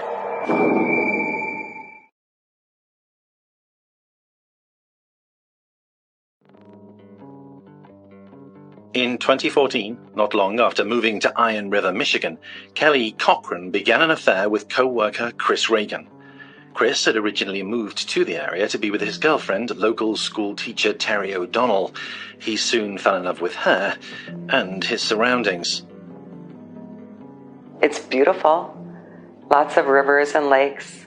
And actually that's one thing Christopher liked about Iron River, is he loved nature. He loved the woods. And so that part is beautiful. And the people are nice. The people I work with are very kind. Terry fell hard for Chris, a U.S. Air Force veteran. When Chris would look at me, I just melt. I mean, he just had that he was charismatic, and he just made you feel like you were everything. You know, that you were the only person in the room when he looked at you. But the relationship stalled when Terry learned that this charming man had kept a guilty secret. Christopher had an issue with pornography that I found out afterwards when him and I started talking more about, why he needed a little bit more alone time sometimes. And it was, he was hooked on things on the internet. And I didn't agree with that. And that's why we broke up. I still loved him. And maybe that's why, we stayed friends. I kept in touch with him. He would still call or text. But we couldn't date. We couldn't be a couple because it just wasn't right. Not long after Terry and Chris separated, he met Kelly Cochran at work. Kelly told Chris that she and her husband Jason had an open marriage, but behind closed doors, Jason was troubled by his wife's infidelity. It bothered him, but he was afraid of losing his wife, so he tried to allow her to basically live her life and not interfere with it, but it was clearly driving him crazy. Jason Cochran was emotionally out of control, and out of any control he thought he may have had over a woman whose very makeup made her ready to kill. Mentally, he was in a bad place. When they were in the UP, I was aware that Jason had went to a mental hospital for a few weeks. I want to say it was probably mentioned that there was a possible affair with somebody or the marriage wasn't going well. So Kelly's really liking this relationship with Chris. She's having a good time. But Chris isn't liking the job, and he's got a bad knee, and he's not going to be able to continue this job for long. So he applies for this office job in Asheville, North Carolina, and he gets it. And he's really excited, and Kelly is not. For his new job, he had to have a physical, and actually, that's the last day I spoke to him. It was October 14th, 2014. That morning, it was about 6 a.m. in the morning, he called me and told me that he was going to be going to Marshfield the next day, and as long as everything came back okay with his physical, that he would have the job. Chris Regan was planning to leave the area for good. If Kelly and Jason Cochran were going to carry out their wedding day pact, they didn't have long to act. And it makes me question whether or not Kelly took a lover on purpose to see what would happen. Perhaps there was a part of her that wanted to kill, that wanted to see if Jason would actually stick to his word. And that was a driving force for her to take a lover, on top of the fact that it would feel exciting and that she was keeping a secret, and her being able to participate in deception, which I think were all exciting factors to her. Ahead of his move, Chris asked his now old flame, but still friend, Terry O'Donnell, to help him. And we were going to make plans to go for and eat, and then I was going to help him pack and store some of his things for him while he was in North Carolina. But Kelly Cochran was not out of Chris Regan's life, and she had other ideas for his future. So Chris Regan's really excited about his new job. The day before he's supposed to leave Iron River to go to the Carolinas and take this new job, Kelly invites him over for dinner. Come on over, have some lasagna. Then there might be something else in it for you, too. When he arrived, they had their dinner. And they had their embrace. And while embraced in each other's arms, their bodies intertwined, Kelly's husband sneaks up onto Chris while Chris is still in the arms of Kelly. And Kelly's husband pulls the trigger. A single shotgun blast to his head. Can you imagine? And Kelly was in on it. She knew as she held him there, she could see that shotgun being raised up and put to the head of Chris. And a single loud explosion. There would have been blood.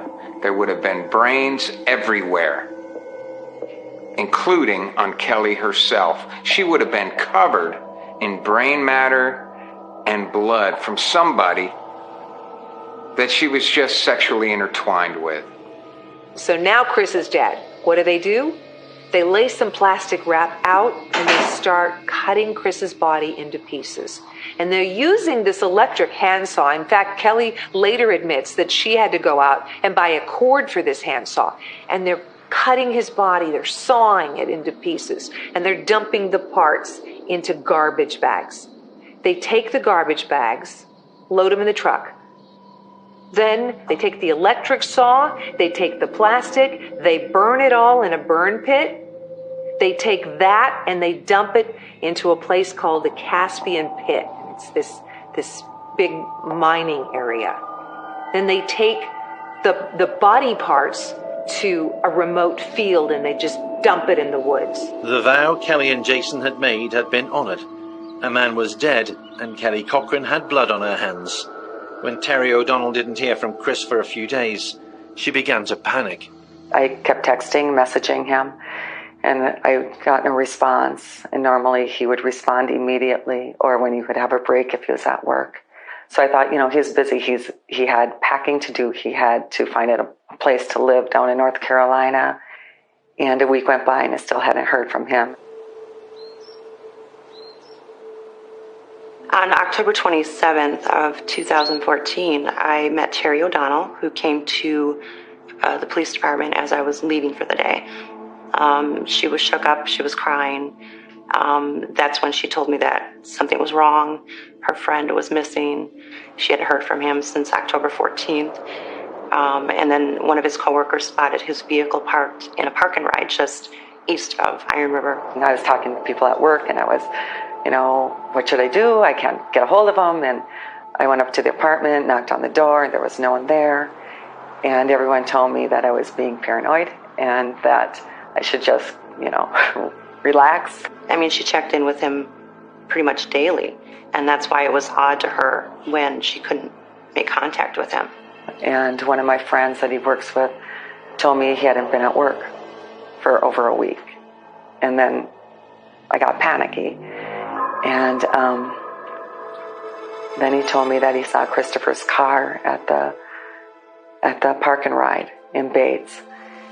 And so I drove out that evening to the park and ride, and his car was there, and his car was his baby, his Genesis. He was so proud of it. And I looked inside, and his knee brace was there. He had water bottles left. A hat was in there. And I couldn't get in the car. It was locked. And I was afraid that he was in the trunk. Just fear, complete fear, came over me that I knew something happened to him. Terry had told me where Chris had been working, and I happened to know the human resource director there very well. So I gave her a call, asked her about Chris, who his friends were, just so that we knew who we might be able to call to locate him. At that point, when the human resources director told me that, Chris he didn't really have a lot of friends there, just a couple people that he really, would associate with, and that there was a woman that he was allegedly having an affair with that also worked there. So I asked her who that woman was. This woman was, Kelly Cochran. Terry already knew about the affair, and she had a feeling that Chris's lover might know something about his disappearance. I kept looking and searching for Christopher. I would walk in the woods. I would walk back behind Cochran's home, trying to find something. And when they had a big dog, I'd hear a dog bark. It'd scare me. I was afraid if Kelly ever found out that I was the one who missed Christopher, that I was the one that reported him missing. I was afraid her husband might come looking for me. A breakthrough of sorts was about to be made to uncover the role played by Jason and Kelly Cochran. A map, literally to their house, turned up in Chris Regan's car. So it would be, not long after that my sergeant makes contact with Chris Regan's, vehicle in the park and ride, and gains entry to it, just to be sure that, there's not someone in the trunk or whatever, and notices, on the front seat flipped upside down is a piece of paper with directions, and I just remember her saying, I can't make heads or tails of these directions, but, this is what's laying on the front seat of his car. And as she reads me the directions, it matches the directions that I had just gotten from the deputy to Kelly Cochran's house. So immediately, I've got some red flags. Detective Laura Frizzo became convinced that Chris Regan had been killed the night he had gone to Kelly Cochran's. The challenge now would be proving it. Was Kelly Cochran made for murder?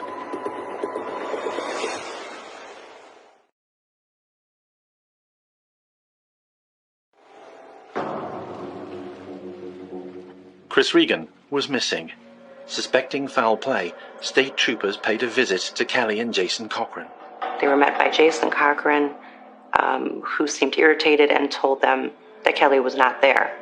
The trooper had noticed a silhouette in the upper window upstairs of the residence and actually made mention of that to the sergeant, saying, "There's somebody upstairs." And as they're talking to Jason, Kelly presents herself. And so they talk to her outside. She admits that she was having an affair with Chris. She admits that she knew he was supposed to have shown up for a medical appointment for his new job, but she claims that she hadn't seen him since, around the 12th, 13th of October. They were able to start developing a linkage between the Cochrans and, the victim, Chris Regan. Chris Regan's car had been found at a nearby park and ride. Inside, detectives had found a yellow post-it note with directions to Kelly's home. I asked Kelly if she thought it was odd that Chris's car would be parked in the park and ride. And Kelly's response to the sergeant was, "Yeah, I'd find that very odd. He loved that car," past tense.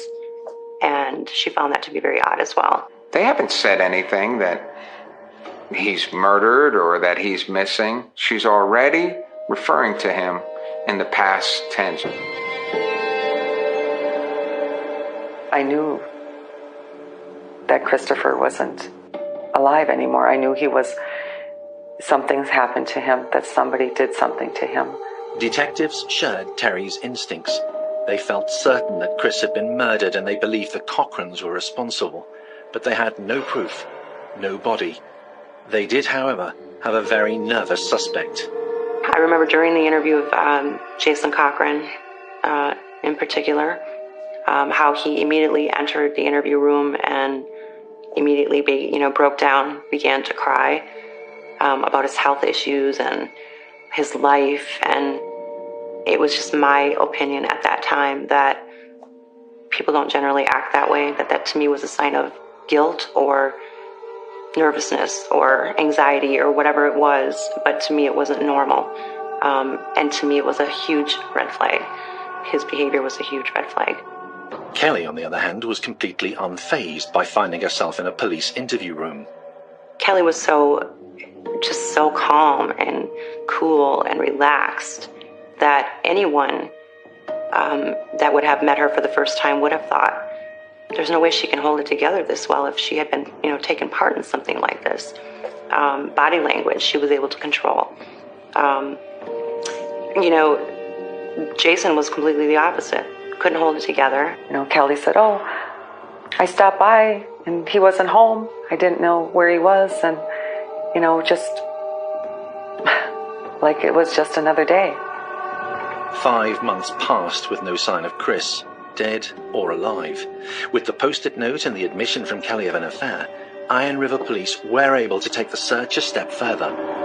It was the first week of March, and there was still snow on the ground, and we decided we're going to go ahead and do this first search warrant. That I finally have enough probable cause where I just need to do it. It was March 2015. The search of the Cochran's home turned up nothing. Where was Chris Regan's body? Detectives turned to Michael Nager, a former cop himself who helps solve unsolved homicides and missing persons cases. Iron County is a very rugged area. It's a historic area with a lot of old mining. So we have a lot of old mines and mining relics. And we have a lot of caving grounds where old mine shafts and stuff have caved in and then they filled in with water. So you have a lot of those types of areas, which are common, often, very easy to conceal evidence, to dispose of evidence, to hide evidence, or a lot of places for potential clandestine burial sites. The day after their home was searched, the Cochrans left the state. With no body and no proof of any crime, Detective Frizzo and her colleagues were powerless to stop them. The following morning, Kelly and Jason Cochran take off. They completely leave, taking just what they could fit in their truck, and would never return to Michigan. We've seen this in the past in these killer couples, that basically both of them would exhibit antisocial, shocking, impulsive behavior, and they would serve as the upping the ante factor for the other person. So combined, they were more lethal than they ever were, because there's another person who's goading you on, who's encouraging you to do depraved things, and who's telling you that these things are okay to do. Kelly and Jason went home to their native Hobart, Indiana. But instead of enjoying freedom from suspicion, Jason was feeling the strain. Was he, in the eyes of Kelly, now a liability and in danger from his killer wife? And it was very apparent that he had become somewhat suicidal at times and was falling apart. And she, I think, noticed that was happening. And I think she became fearful that he may say things to get her in trouble. Friend Walt Ammerman noticed that the dynamic of their relationship had shifted. Kelly had become even more controlling. I felt like he never really wanted to make Kelly mad at anything. I felt like he was, at times, maybe, I don't want to say afraid of her, but I think that there was some apprehension there of some sort. On the other hand, Kelly was very controlling, very wanting to control everything. Was that an ingredient which made her ready to kill again? I think Jason Cochran knew his wife was a dangerous person. I think that was partially why he was attracted to her. Both of them were seeking a thrill, and they found it in each other. So I think he was perfectly clear who he had married. I'm sure if it wasn't clear before their joint killing of Reagan, it was clear then when they were both dismembering that body together. Jason had indeed become a little afraid of Kelly, but he may not have known that she was prepared to kill him. I still don't think Jason thought it was going to come around and actually end up harming him and killing him. I really think that he had this sort of brazen, simplistic narcissism that somehow he was going to be above her wrath. That because he was her first true love and he was her husband, that none of the things that she could do to other people, she would ever do to him.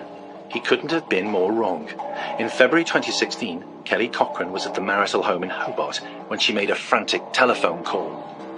Kelly calls 911. He's not breathing. His mouth is like, I don't know what's going on.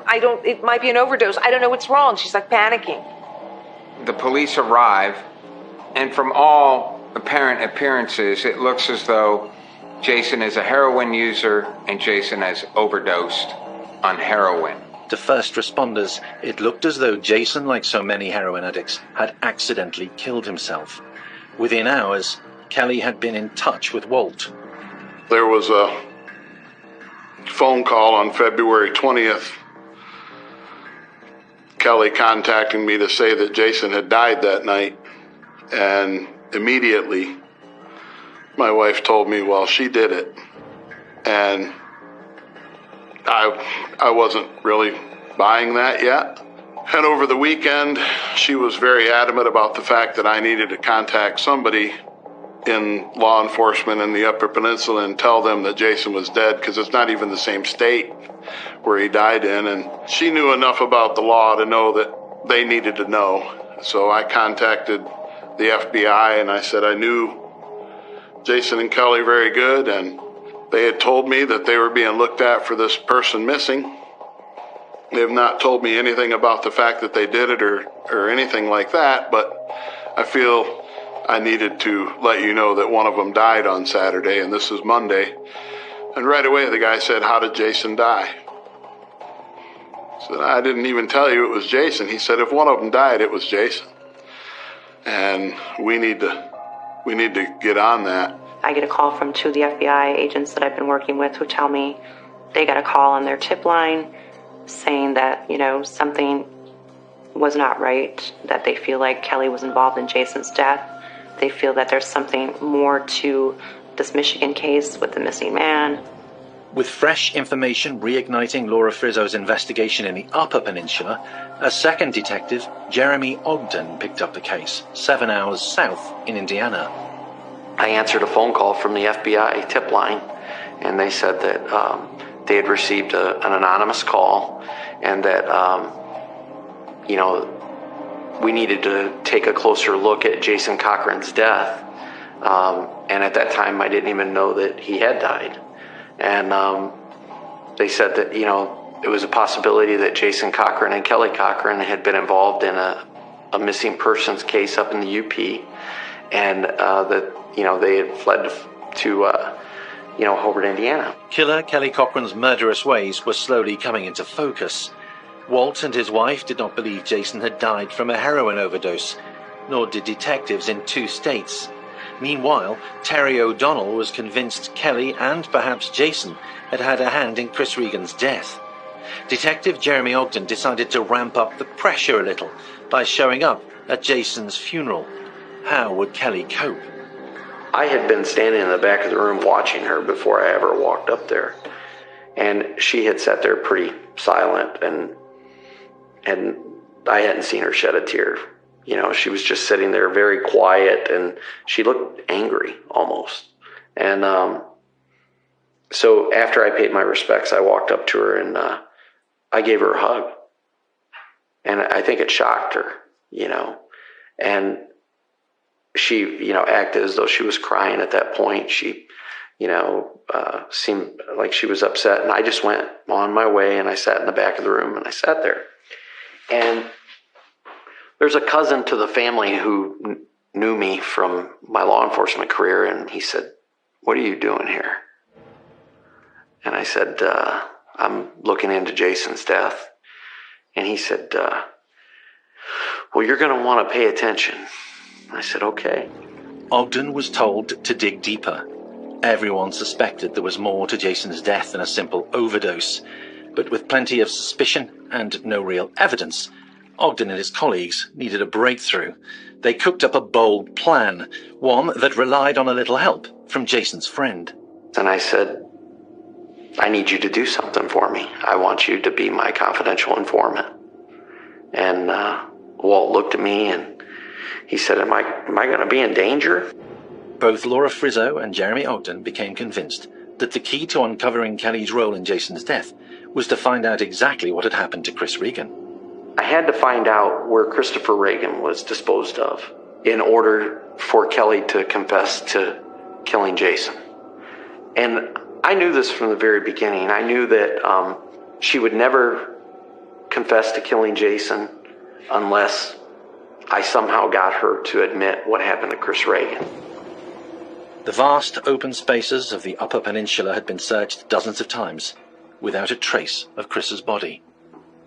But in early 2017, Mike Nager and his team had a breakthrough. Cell site analysis, a relatively new technique at the time, which showed Kelly's phone had been at the same park and ride where Chris's car was found abandoned.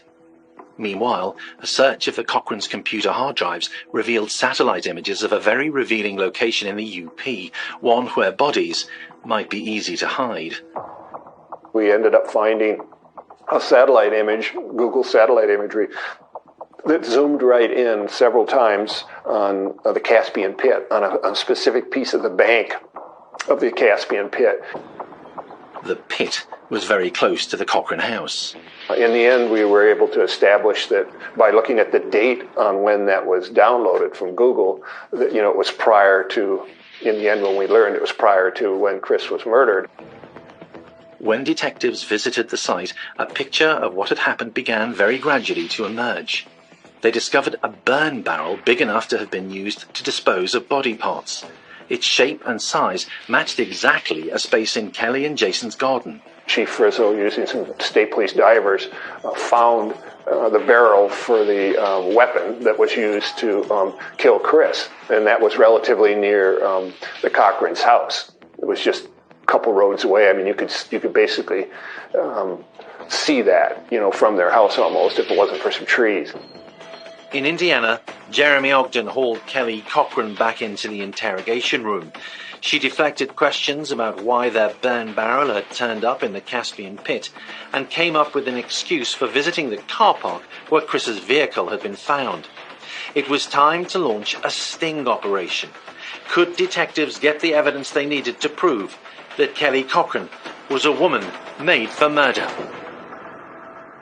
After the fact that they took the life of her lover, per their earlier agreement, she then became extremely angry with him that perhaps in her mind she believed that her husband took away the only chance at true love that she was going to have.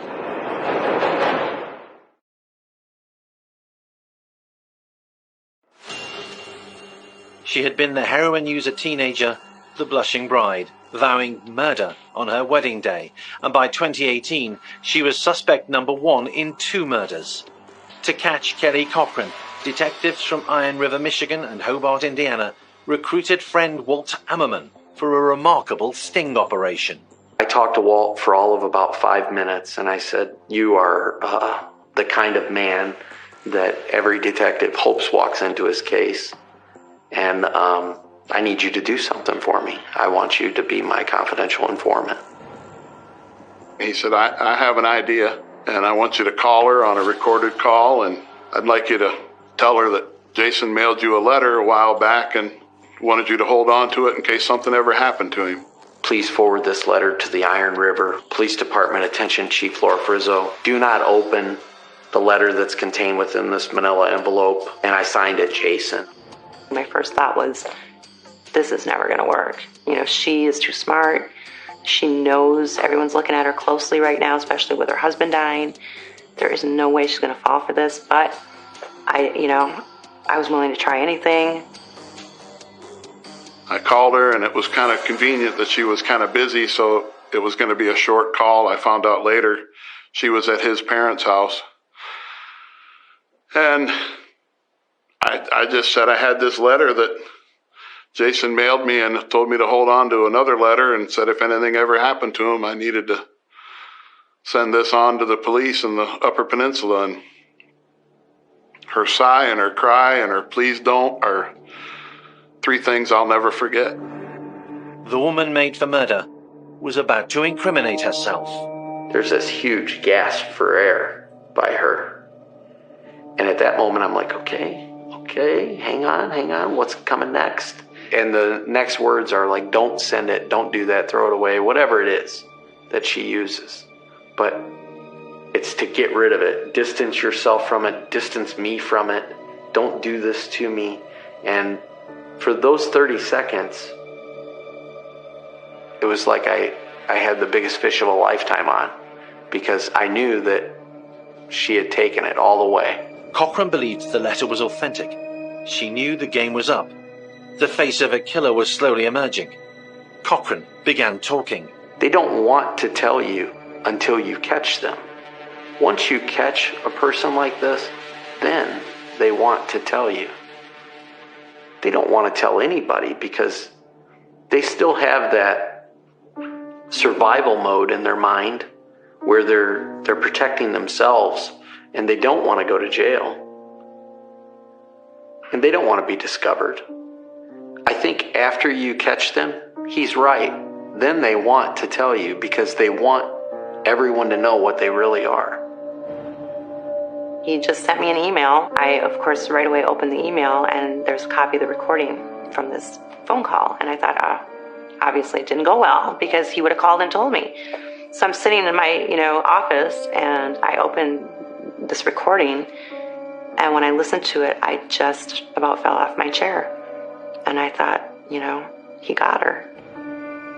She says that, her and her husband entered into this pact on their marriage night. And so when she tells me about the marriage pact, about killing each other's lovers or killing the lover herself, I tell her, so that would mean that you were responsible to kill Chris Reagan. Kelly admitted that Chris Regan had died at her home in the Upper Peninsula. She was taken by detectives to the Caspian pit. End of the day, we go back to that marked area, and It was myself and the cadaver dog and the dog handler. And within 10 minutes of being there, locate Chris Reagan's skull. Another thing she showed us that day was where she threw the gun, which the Michigan State Police dive team did recover. Kelly Cochran claimed that Jason had discovered she and Chris in an embrace at the top of the stairs leading to the basement. Enraged, Jason had killed Chris with a single rifle shot to the head. Later, she would tell a court that she had killed Jason in revenge for Chris's death. That part of the story may be true. I think Kelly was very much a person who didn't understand the grays. Everything was either black or white. Everything was one way or the other. There's no in between. And obviously life is complex. Life has a lot of in betweens, and she really couldn't deal with that. And I think that's eventually why Kelly decided to take revenge on her own husband after the fact that they took the life of her lover per their earlier agreement. She then became extremely angry with him that perhaps in her mind she believed that her husband took away the only chance at true love that she was going to have. Her story is she sat on Jason's chest and held her hands over his nose and mouth as he was trying to throw up from the heroin overdose that she gave him. And she wanted him to see her and know that she did that, I think. And I can't wrap my head around that. I don't think any normal person can. But she was not a normal person. She was a killer. All it took was for her to think she had just cause. Kelly took things into her own hands after Reagan was killed. And even though she had a part in that killing and she helped her husband dismember her lover, and there was even a rumor that she fed her lover's remains to friends and colleagues at a barbecue, she then came around and decided that that was still something that she needed to take revenge upon, that she didn't actually agree wholeheartedly to take away her lover's life, and now she was going to take matters into her own hands. In May 2017, at a hearing in Iron County Court in Michigan, Kelly Cochran was found guilty of murder, larceny, concealing the death of an individual, and lying to a police officer in relation to the murder of Chris Regan. She was sentenced to life in prison without parole. It was a unanimous verdict. During the trial, you heard things about how she grew up. And could she have been that much of a murderer, that type of person? Knowing things brought up during trial, even from her mother, that said she had issues when she was younger. Yeah, she could have been that type of person. Every once in a while, you really come across those people that sometimes we call born evil. It's a very tiny percentage of the population, but they do exist. And with somebody like Kelly, I might put her in that category.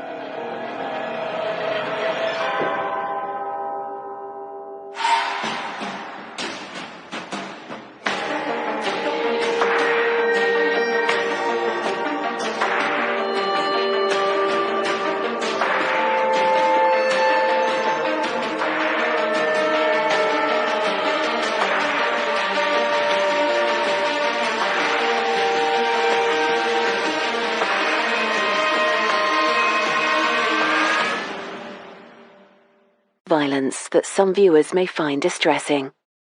William Devon Howell believed he had a right to kill. He was happy to explain why he had targeted sex workers. It was their lifestyle. It was their lifestyle that not just discuss others. It was a lifestyle most had fallen into reluctantly because of addiction to drugs. Women like Melanie Camellini. She was strong, beautiful. She was a good mom. She wanted to be better, and she fought to be better. And the contempt you felt was because they were selling their bodies on the streets for drugs, right? They were selling their bodies on the street. They were putting themselves at risk. They probably spread diseases to husbands and boyfriends that took shit home to their girlfriends and wives. Many times when you look at psychopaths and when you look at serial murderers, they actually have a very self-justified view of the world. They believe that they're here to save the world, that they have some hero complex, that only they know what's right and wrong. William Howell's idea of saving the world was to abduct, rape, and murder women 7 times in just 9 months. He felt like if he raped and murdered one woman and got caught for it, he would get death. So why not go on and rape and murder as many as possible? Because ultimately the consequences will be the same.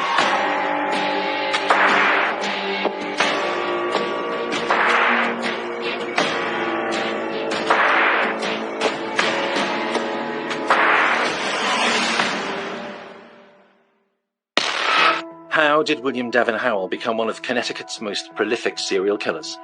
Using expert digital imagery from a specialist forensic artist to show the changing faces of a killer, this series reveals the life timelines and the red flags of those who will one day be investigated for taking a life.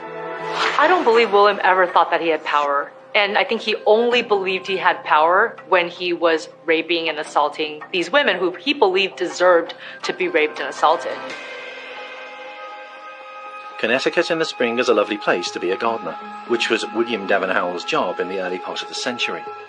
Between January and October 2003, 6 women and 1 man went missing from towns along Connecticut's Berlin Turnpike, where Howell plied his trade.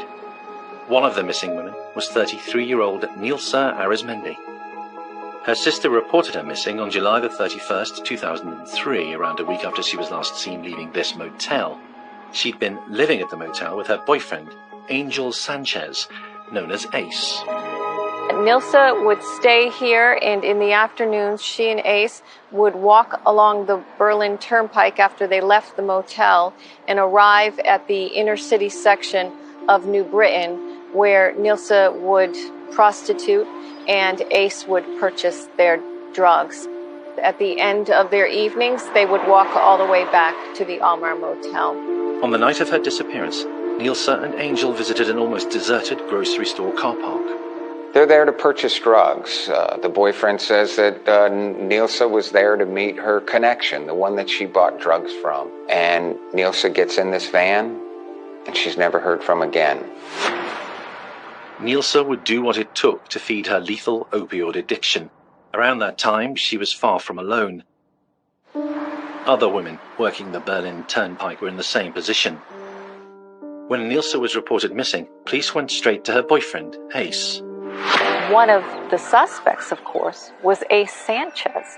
Detective DeRone wondered if perhaps it was a domestic violence incident. So it wasn't outside of the realm of possibility to DeRone at that point in time that maybe Ace Sanchez was responsible for the disappearance of Nilsa Arizmendi. When police brought Ace in for questioning, he insisted that he had nothing to do with his girlfriend's disappearance. He passed the polygraph test. He told detectives that the last person Nilsa had been seen with was a man named William Devon Howell. He describes a blue van. He describes the figure, the same kind of body shape and style of that of Howell. For 8 years, Nilsa was officially missing. What had happened to her? And what part in her life did William Devon Howell play? He had a roster of wealthy clients in New Britain, Connecticut. He travelled from job to job in his beaten-up blue and black Ford van. It had 2 broken windows that were covered with plywood. It was where he kept his tools. It was also where he slept and where he took the sex workers who looked for clients along the Berlin Turnpike. His obsession with paying for sex began in high school, and it was the root of his motivation to murder.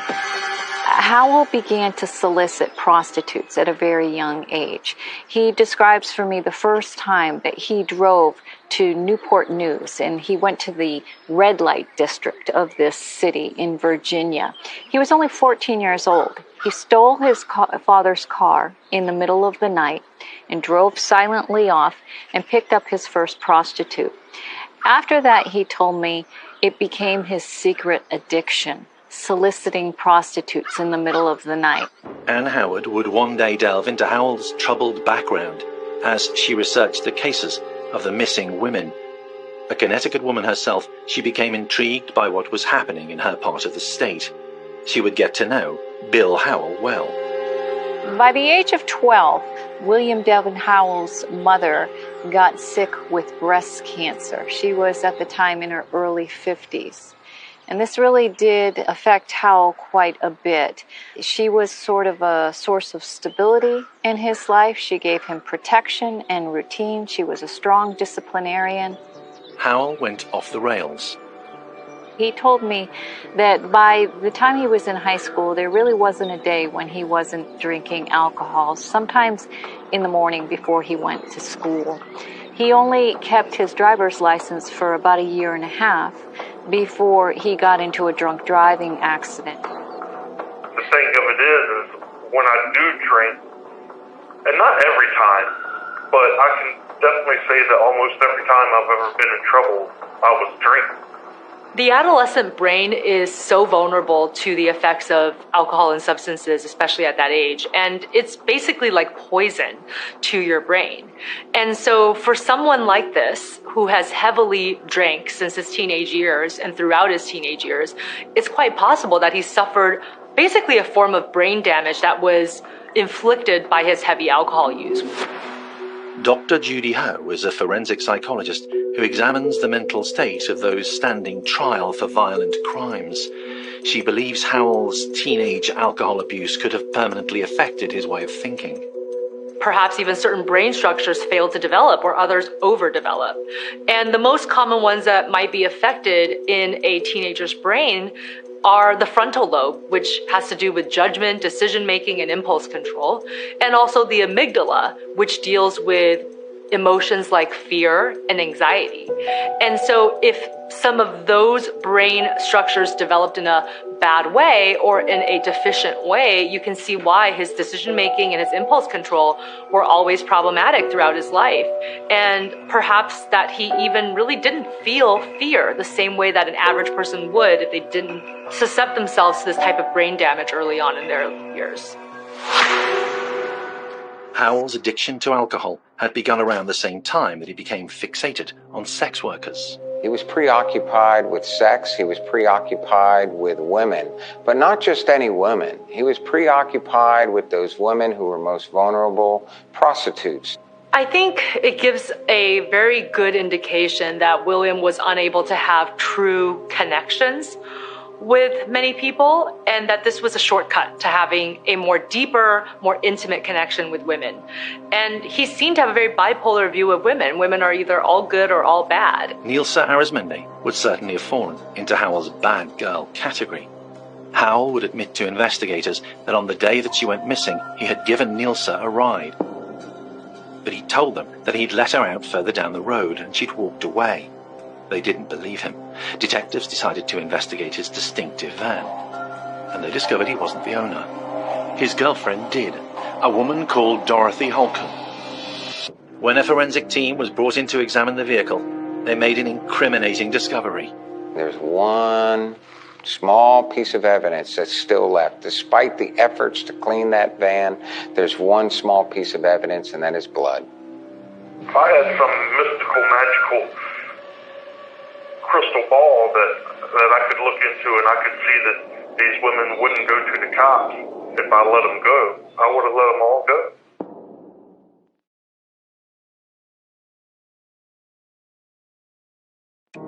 William Devon Howe was number one suspect in the 2003 disappearance of Nilsa Arizmendi. Howell claimed that a drop of Nilsa's blood found in the back of his van was the result of a fight that she'd had with her boyfriend, Ace Sanchez. It wasn't a plausible version of events. With a trial for murder looming, Howell made a pragmatic move. In January 2007, he pleaded guilty to manslaughter, and without a body, prosecutors had to accept his plea. I think what motivated him to accept that plea was the fact that the prosecution had blood DNA evidence on hand showing that Nilsa Arizmendi's blood was in that van. Now, granted, it was just a single drop of blood, but they had it. Also at that time, the prosecution had an eyewitness who saw William Devon Howell drive off with Nilsa Arizmendi in his van back in July 2003. He was the last person to be seen with Nilsa Arizmendi. He was sentenced to 15 years in jail, but detectives in the New Britain Police Department had a nagging feeling there was more to uncover of Howell's crimes. When the investigators searched Howell's van back in 2004 and 2005, they didn't just discover one DNA sample belonging to Nilsa Arizmendi. They also discovered blood belonging to an unknown victim. So at that time, law enforcement knew that there was likely another person that Howell had killed. No connection was made with the 5 other vulnerable women and 1 man who had been reported missing from towns along the Berlin Turnpike between January and October of 2003. They had got what was coming to them, according to the twisted logic of Howell. When Ann Howard became interested in Howell's case, he was only too happy to explain why these sex workers had not deserved to live. Hello, this is a prepaid collect call from... Bill? Hey, Bill. You got everything set up? Yes, we do. Can you hear me okay? Because I'm on speakerphone. Yeah, I can tell, though. It sounds like an echo. Howell freely admitted to her his hatred of prostitutes. It was their lifestyle. It was their lifestyle and my discontent of it. And the contempt you felt was because they were selling their bodies on the streets for drugs, right? Yeah, I felt like, they were selling their bodies on the street. They were putting themselves at risk. They probably spread diseases to husbands and boyfriends that took shit home to their girlfriends and wives. I don't know if disdain is the right word for it or discontent, but... Yet in early 2015, as Howell neared the end of his 15-year sentence for manslaughter, those closest to him still struggled to believe that he was capable of violence. William is the king of compartmentalization. Once he's put you in a category, and whether that's a good or a bad category, he will act accordingly. Defense lawyer Bill Petzold would come to spend a lot of time with William Howell. He was an affable Southern gentleman, had a good sense of humor, and was very easygoing and laid back. I still try to look at him and say, could he really have done this? I still didn't see him in that context of committing these, vicious crimes. I think probably what was difficult about this case is that he also has this side that seems very helpful and kind. And people who've known him since he was a child would tell these stories about how he's actually a very kind, gentle, giant sort of person. And I think that that's the part that probably confuses people because they only saw that side, especially if you were part of the good crowd. You never saw his wrath. You never saw his anger. And you never saw the side of him that could do all of this. Melanie Ruth Camillini was the first woman working the streets of New Britain to discover Howell's brutal side. An accomplished pianist in her teenage years, she fell into the grip of an opioid addiction after meeting new friends who'd introduced her to drugs. I can remember being around 16. She was around 17. And I can remember seeing a change and her just changing, getting into trouble. Melanie had 2 children in her early 20s and tried to battle her addiction for their sakes. She was strong, beautiful. She was a good mom. She wanted to be better. And she fought to be better. Jessica recalls the moment that Melanie's family realized she was missing. She went through phases, and she would be there, and there'd be a few months when she'd be gone. We didn't know where she was. And no matter what, though, she would always reach out to her kids. Always. So, when it came to the point to where she was gone for a year and she didn't talk to her kids, you knew something was wrong. Because even if she was in trouble and couldn't come back in fear of being arrested, she'd reach out to her kids. And she didn't, so... Something was, in fact, very wrong. Melanie Camillini had encountered William Devon Howell. So Howell describes to me the day in which he decided, it was a very deliberate decision on his part, that he was going to rape his first prostitute. He was going to make the fantasy a reality. He went to the hardware store, and he explains that he was in a state of nervous excitement. He bought the duct tape, the cords, the rip ties, the weapons that he would need to not just carry out the rape of this prostitute, but to kill her as well. He knew that he would have to kill after he raped to conceal the evidence. Around 12 hours after abducting his victim, Howell decided it was time to finish what he'd started. Now, with respect to the moments before Melanie died, I think that's what is the most heartbreaking, at least for me, to hear firsthand that this woman begged for her life. And William Devon Howell tells me that he hit her on the temple very hard with a hammer with the intention of knocking her out and killing her that way. And he said it didn't even faze her. She put her hand to her head and she said, "Please don't kill me, I have children." Howell had made the decision to become a killer. There was no turning back. When you put together his timeline, the things that have happened in his life, how he felt about himself, and how he judged women into these good and bad categories, it's clear that he was headed for not only a life of crime, but certainly a life of violent crime. Then once you killed the first victim, Melanie Camellini, you told me in your words it was game on. Like you felt like, I've got nothing left to lose, right? It was kind of like that. It was, you know, I had crossed that line. What Howell did next was almost as disturbing as the murder that he had just committed. It was in February, and the ground was frozen. So after strangling Melanie, he tried to bury her in that frozen ground in those woods. He could not do it. And so he had to keep her body in that van for a full 2 weeks. He describes how he wrapped that body up and slept with a dead body for 2 weeks because it was too cold to bury that body in the ground outside. He actually dismantled her jaw and he sliced off her fingertips. When the weather warmed, he returned to New Britain and buried Melanie's body behind the strip mall. Far from being a one-off act of brutality, this would become a well-rehearsed routine for Howell. He would abduct his victim, tie her up, rape her. He would drive around to different locations with his victim in his van before killing her and dumping her body.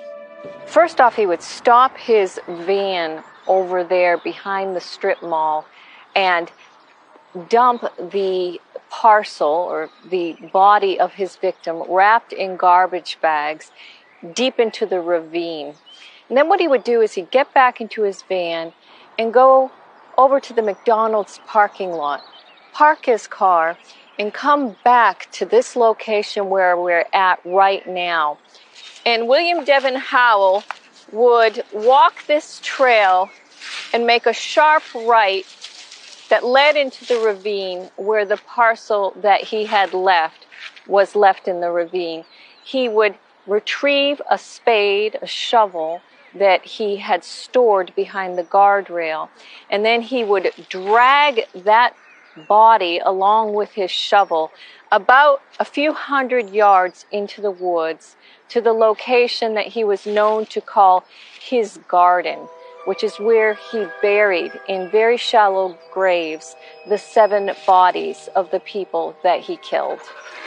Whatever desire he was fulfilling by raping and murdering his victims, the satisfaction would be short-lived. His next victim, just days or weeks away from death. The boy, who had become hooked on using sex workers, had become a man made for murder. The more he believed that he was a terrible person himself, the more he would do terrible acts, even if they had no meaning.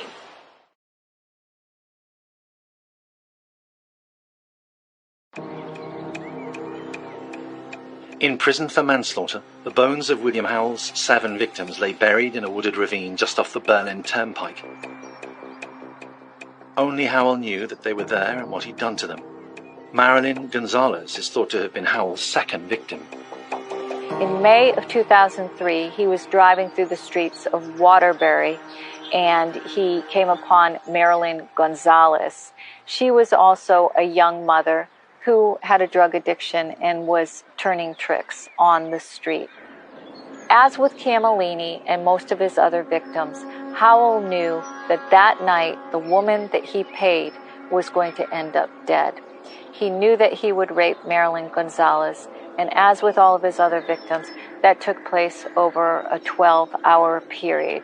On again, off again, in between rapes, he would bind his captives to the back bench of his van, duct tape their mouths, and drive them to different locations. He never stayed in one location long enough to be seen by anybody. So he would simply drive around and commit 7 or 8 of these rapes and then end it with the strangulation. Marilyn was just 26 years old. She was the mother of 2 little girls. If she were alive today, she'd be a grandmother too. But she ended up buried here, in a shallow grave in a 15-acre stretch of woodland behind a strip mall. Marilyn's body would not be discovered for over a decade. Although this strip mall is located on a busy roadway with a busy upscale shopping mall across the street and the strip mall itself with the parking lot to the left, as you can see, the area to the right is almost inaccessible to the public. The brush gets thicker as you go along. I remember going to the crime scene and I walked down the embankment in my dress shoes, and it was kind of muddy and slippery. And when I was down there, I felt like I was in an amphitheater, kind of looking up at the parking lot area, which you couldn't really see the parking lot with the trees that were there. And I thought, this is actually a pretty interesting place to have buried bodies. You know, you'd think, well, people might be driving by and look down, but it wasn't a place that you would suspect. There are no walking trails. This isn't a place that anyone would choose to go. Not only that, but when you look at the soil itself, this is really swampy soil. Howell told me that the graves he dug were only about 2 to 3 feet at the most in depth. And that was because the water table out here is so high, and so water would actually start to emerge as he was digging the graves. After taking the lives of Melanie Camellini and Marilyn Gonzalez, Howell began snatching sex workers from the street at an alarming rate. It seemed whatever buzz he was getting from taking women's lives was short-lived. He needed to do it again and again. In June 2003, Howell killed his 3rd victim, Danny Wishnant, who also went by the name of Janice Roberts. This was a transgender man who was dressed as a woman. He had long, silky black hair, Howell states, and a short mini skirt and high heels. And so, thinking Daniel Winston is a female prostitute, he invites Mr. Winston into his van. During the transaction that took place, Howell puts his hand on the head of Winston and pulls off a wig. He becomes enraged that this man has deceived him into this vulnerable position. He throws Daniel Wisnet against the wall of the van and tells me that he punched him out twice and then quickly strangled him. What was it in your head about raping prostitutes? Why did that become a fantasy to you? What was it that brought you some kind of satisfaction in that? And I don't know. I think it was over the power and the control, you know? I think that's what it was over. Attacking sex workers gave William something he didn't feel he'd had in the rest of his life. Judy Ho thinks it's one of the key reasons that he turned to killing. Serial killing. I don't believe William ever thought that he had power. And I think he only believed he had power when he was raping and assaulting these women who he believed deserved to be raped and assaulted. And I think it's sort of this momentary pleasure, this momentary security that I can have power over these people who are horrible and bad anyway. But I don't think that over time it actually added up to him feeling better about himself, because eventually I think he came to recognize that he only had power over the worst type of people in life in his eyes. I think I had to view him like that, because I don't think I could have committed my crime had I not. You know what I mean? Mm-hmm. I didn't. I had to think of them like that for me to be able to do what I did, and what I did was for my own selfish needs. As Howell crimes went undetected, there was nothing to stop him. The more he believed that he was a terrible person himself, the more he would do terrible acts, even if they had no meaning. And so I think it really spiraled out of control at a certain point, because he truly couldn't stop himself from continuing to do this, because he really didn't see a way out either. The killing part, I didn't like to do. I just felt like I had to do to cover up my crime. If I had some mystical, magical crystal ball that I could look into, and I could see that these women wouldn't go to the cops if I let them go, I would have let them all go. So I think it's maybe more concise to say that you were addicted to the raping.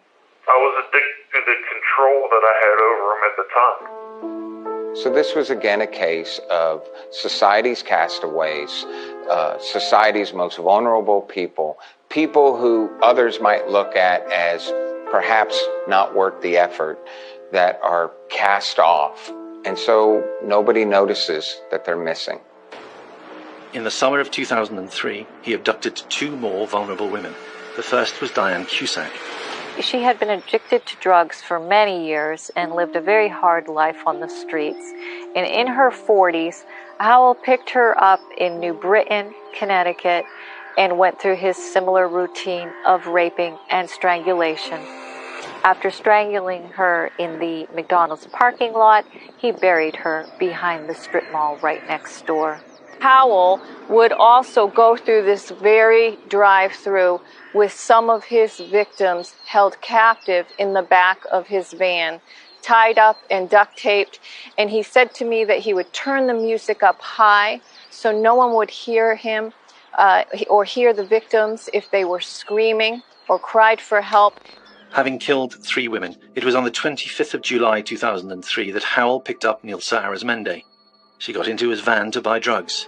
There may have been an offer of sex in exchange. What happened was, when she refused to finish that transaction, he grew very angry.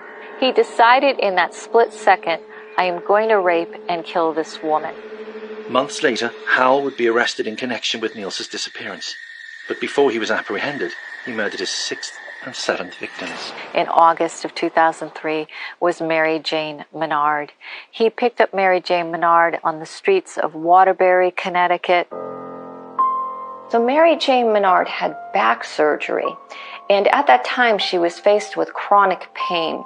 She was prescribed by her doctors pain medications, and as is the case, unfortunately, with people who struggle with chronic pain, the opioids at some point just weren't enough. And as many find out, they're also very expensive.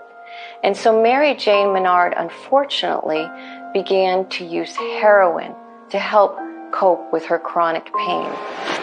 He picked up Mary Jane Menard on the streets and went through his typical routine of holding her captive in his van for 12 hours, raping her off and on, and eventually strangling her. 2 months later, Joyveline Martinez met the same fate. Joyveline Martinez was Howell's last victim. She was a very beautiful young girl. She was only 23 years old at the time of her death.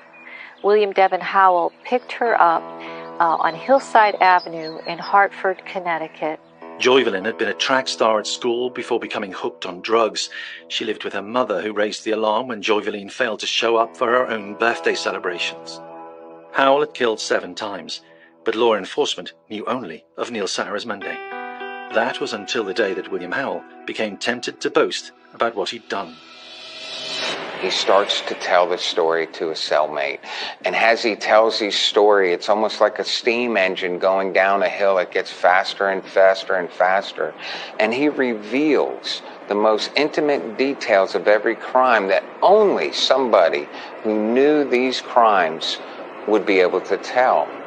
The detective's story lay ahead, but the net was closing in on a man in prison who'd been made for murder.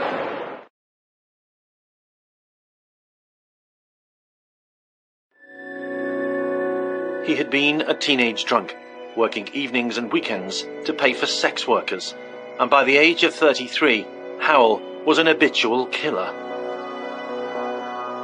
In August 2007, just a couple of months into Howell's 15-year term for manslaughter, a hunter exploring the 15-acre wasteland behind the West Farms shopping mall made a disturbing discovery. Well, there was a discovery of, I think, as I recall, 3 skeletal remains in that location. The detectives have a hunter who's in a field and he discovers bones. And they get sent off to a lab. And you're waiting. Who do these bones belong to? Where do I begin my investigation on these bones? It should have been a huge breakthrough for the Connecticut detectives with a long list of missing persons to trace. But the state crime lab, tasked with finding DNA matches for the bones, was overworked and disorganized. More bones are found. And you're still wondering. You're waiting for those results, that frustration of the waiting. And you have this dysfunctional lab that hasn't processed the evidence yet.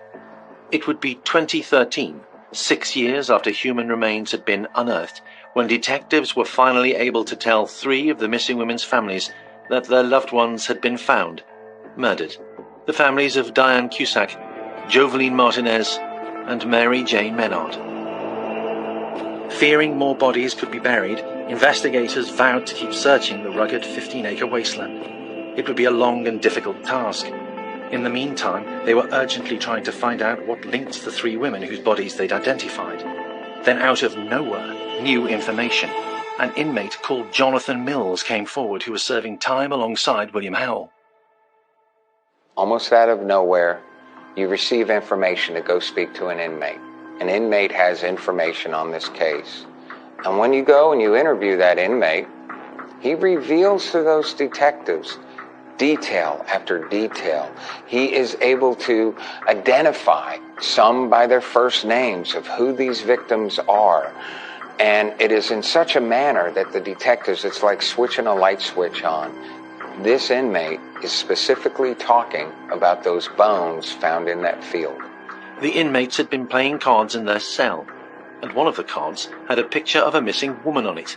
That woman was Joveline Martinez. Well, the playing cards is a technique that the police and the prosecution have used to try to solve cold cases. And they put these cards into the Department of Corrections systems and allow the inmates to play cards. And on the back side of the cards are faces of missing, of deceased individuals whose cases are unsolved. And, they have their phone number, hotline to call. And a lot of inmates take advantage of that to try to get their sentences commuted or shortened or something of that sort, some kind of benefit. What gets William Howell in the end is his braggadocious attitude that he has with his cellmate. He starts to tell the story to a cellmate. And as he tells his story, it's almost like a steam engine going down a hill. It gets faster and faster and faster. And he reveals the most intimate details of every crime that only somebody who knew these crimes would be able to tell. I think the police suspected Bill Howell of being involved in at least some of these unsolved murders, but once Jonathan Mills came forward and disclosed what Bill had told him in confidence during a jail discussion, and Jonathan drew a map. It wasn't a perfect map, but it kind of gave a general sense of where bodies may be located. And so the detectives listened to that cellmate, and that cellmate was not from that particular area, is able to draw a pretty detailed diagram of where William Howell told them these bodies were buried. And sure enough, behind a subway, William Howell's, what he called his garden, was located. There was more. Jonathan Mills was able to give detectives some truly disturbing details about Howell's crimes. He refers to his own vehicle. It's not other people that referred to his vehicle as the murder mobile. He called it the murder mobile. He called that field, that area where those bodies were buried, his garden. He said to Mills, according to Mills, that he was going to go back to his bed in his cell that night to dream about his garden and his buried bodies that he had collected in his garden. According to his cellmate, Howell was almost boastful about the crimes that he'd committed. I think he really took it upon himself to correct the injustices in the world, and he believed that he was going to be that person to rid the world of evil women who work as sex workers. And that really was kind of the through line for many of his activities. You know, even when he utilized sex workers for his own pleasure, there's no feelings about it. It's really just, I'm getting what's mine and you're a terrible person anyway, and I don't care what you think. On some level, William Howell believed that he had done the right thing by killing 7 women who had taken, as he saw it, the wrong path in life. Well, many times when you look at psychopaths and when you look at serial murderers, they actually have a very self-justified view of the world. They believe that they're here to save the world, that they have some hero complex, that only they know what's right and wrong. Detectives and forensic teams followed the map drawn by Howell's cellmate. One by one, they discovered the bodies of Nilsa Arizmande, Marilyn Gonzalez, Melanie Ruth Camellini, and Danny Lee Wishnant, who went by the name of Janice Roberts. And then they were able to really link their DNA, the DNA of the bones that they uncovered, with other evidence that they uncovered from Bill's van. What were once missing persons reports that perhaps you dismissed as, oh, they've run away somewhere, or when you were dismissive as perhaps as a detective, missing person cases, suddenly they take on a personality, they take on a life, because no longer are they missing. They're not missing people, they're true victims and homicide victims. Melanie Camellini's sister, Jessica, remembers the day finding out that her sister had been murdered. Mom kind of kept me informed with what was going on, and she had called me and said they want to meet with me. I mean, any other time they contacted her either through a phone call and let her know that there might be a possibility of her identifying a missing person, but she said they want to meet with me. So I kind of knew. I knew something was going on. But she said that she would know, ironically enough, it was on Mel's birthday. Mom said, I'll call you tomorrow after I meet with him.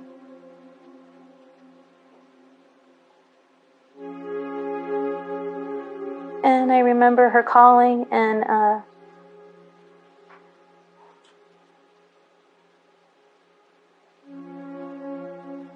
all she said was, "It's her."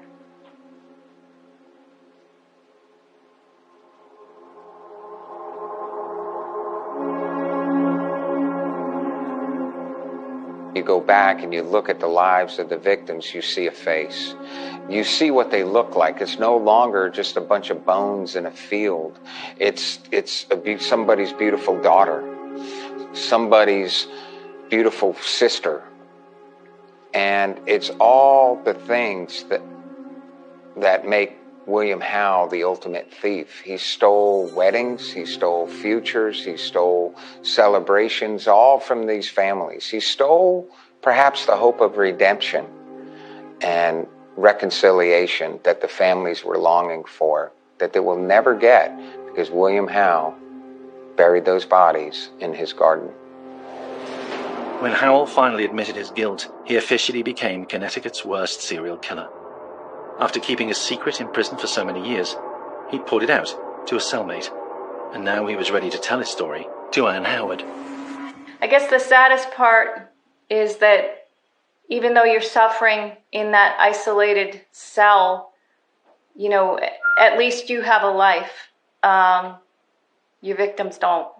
Yeah, you know what? People say that, but I might be alive, Ann, but this damn sure ain't living. And I'd rather be dead than wake up miserable for the rest of my life every day, and that's what I have to serve. Sometimes when you speak like that, it makes me think like you almost felt like you were putting them out of their misery. I didn't feel like that at the time, but I mean, in a way that, you know, they're out of their misery. Howell was clearly driven by the idea that some people would be better off dead. Sometimes he wondered if he was one of those people.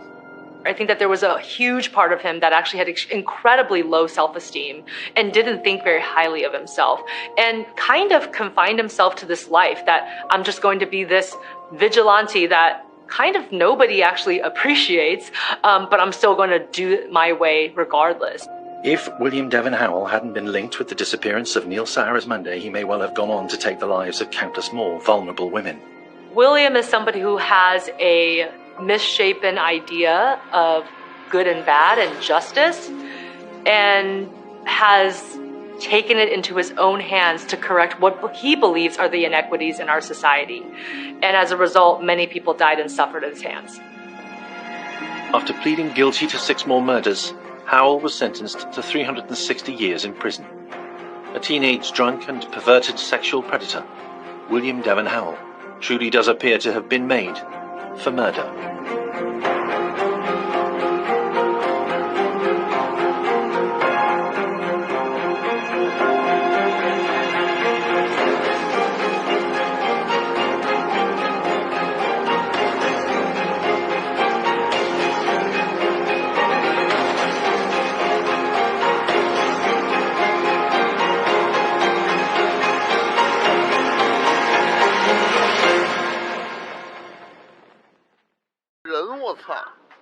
哎，真不，我说这不是一个级别的，那个，哎，这200不算贵，比北京那便宜。哎，我跟北京跳那个，就刚才你们看那视频，那是一个小湖，你知道吧？那个小湖，你给人感觉吧，反正也挺吓人。我操，这他妈面对整个大海，从他妈那往下跳，远处，哎呦，我操，那质感感，妈吓死个人呀！吓死个人呀！这动漫体验是什么？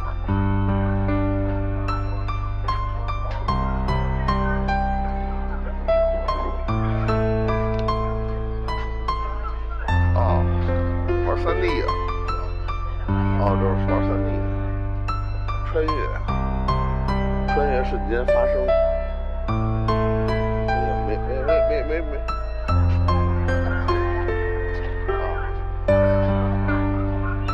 有喝的吗？来一瓶喝的。有屋子这有风。上边来杯奶茶吧。哎呦，喝别的。喝别的。我也看。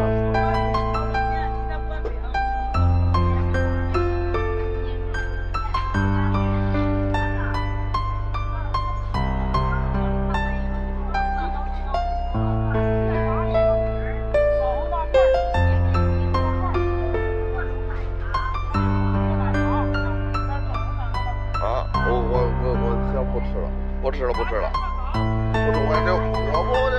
我这美食肚子，我得留晚上吃，我得留晚上看电用。我觉得咱不能吃这个，是咱们来了，要不就吃外头的，不能把肚子浪费在这上。王哥游泳也起码跳，我跳了，还跳了。火箭蹦迪这边啊，火箭蹦迪我也不蹦。上回那蹦是祥云哥刷了那个6个超火，4个超火，不是几个也忘了，反正是3、4个大超火我才上去的，那玩了命了那是。现在我不跳了，现在他妈是要命的，要命。那会儿年轻还行，那会儿我才39岁，现在都40了，不行了。那会儿我30多岁还能干这事儿，现在40多了干不了这事儿了。这儿已经被废弃了，看来都没人用了。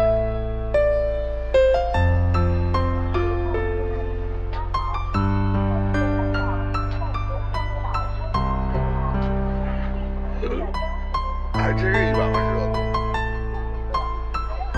你看那岛也没多大，感觉确实没多大，都是个人工岛。那就是个人工岛，就是个人工岛。啊，这上面都是游乐是他呀弄了一个人工岛，然后呢就拿一些人为玩的玩意儿建造下来了，不是什么自然风景区，这是一个人工岛，应该是吧？人建了一个人工岛，没有什么这小孩玩的，一小游乐场，主要就是这个索道。我跟你说，就是这索道赚钱，这基本我估计都没人玩，基本是没人玩。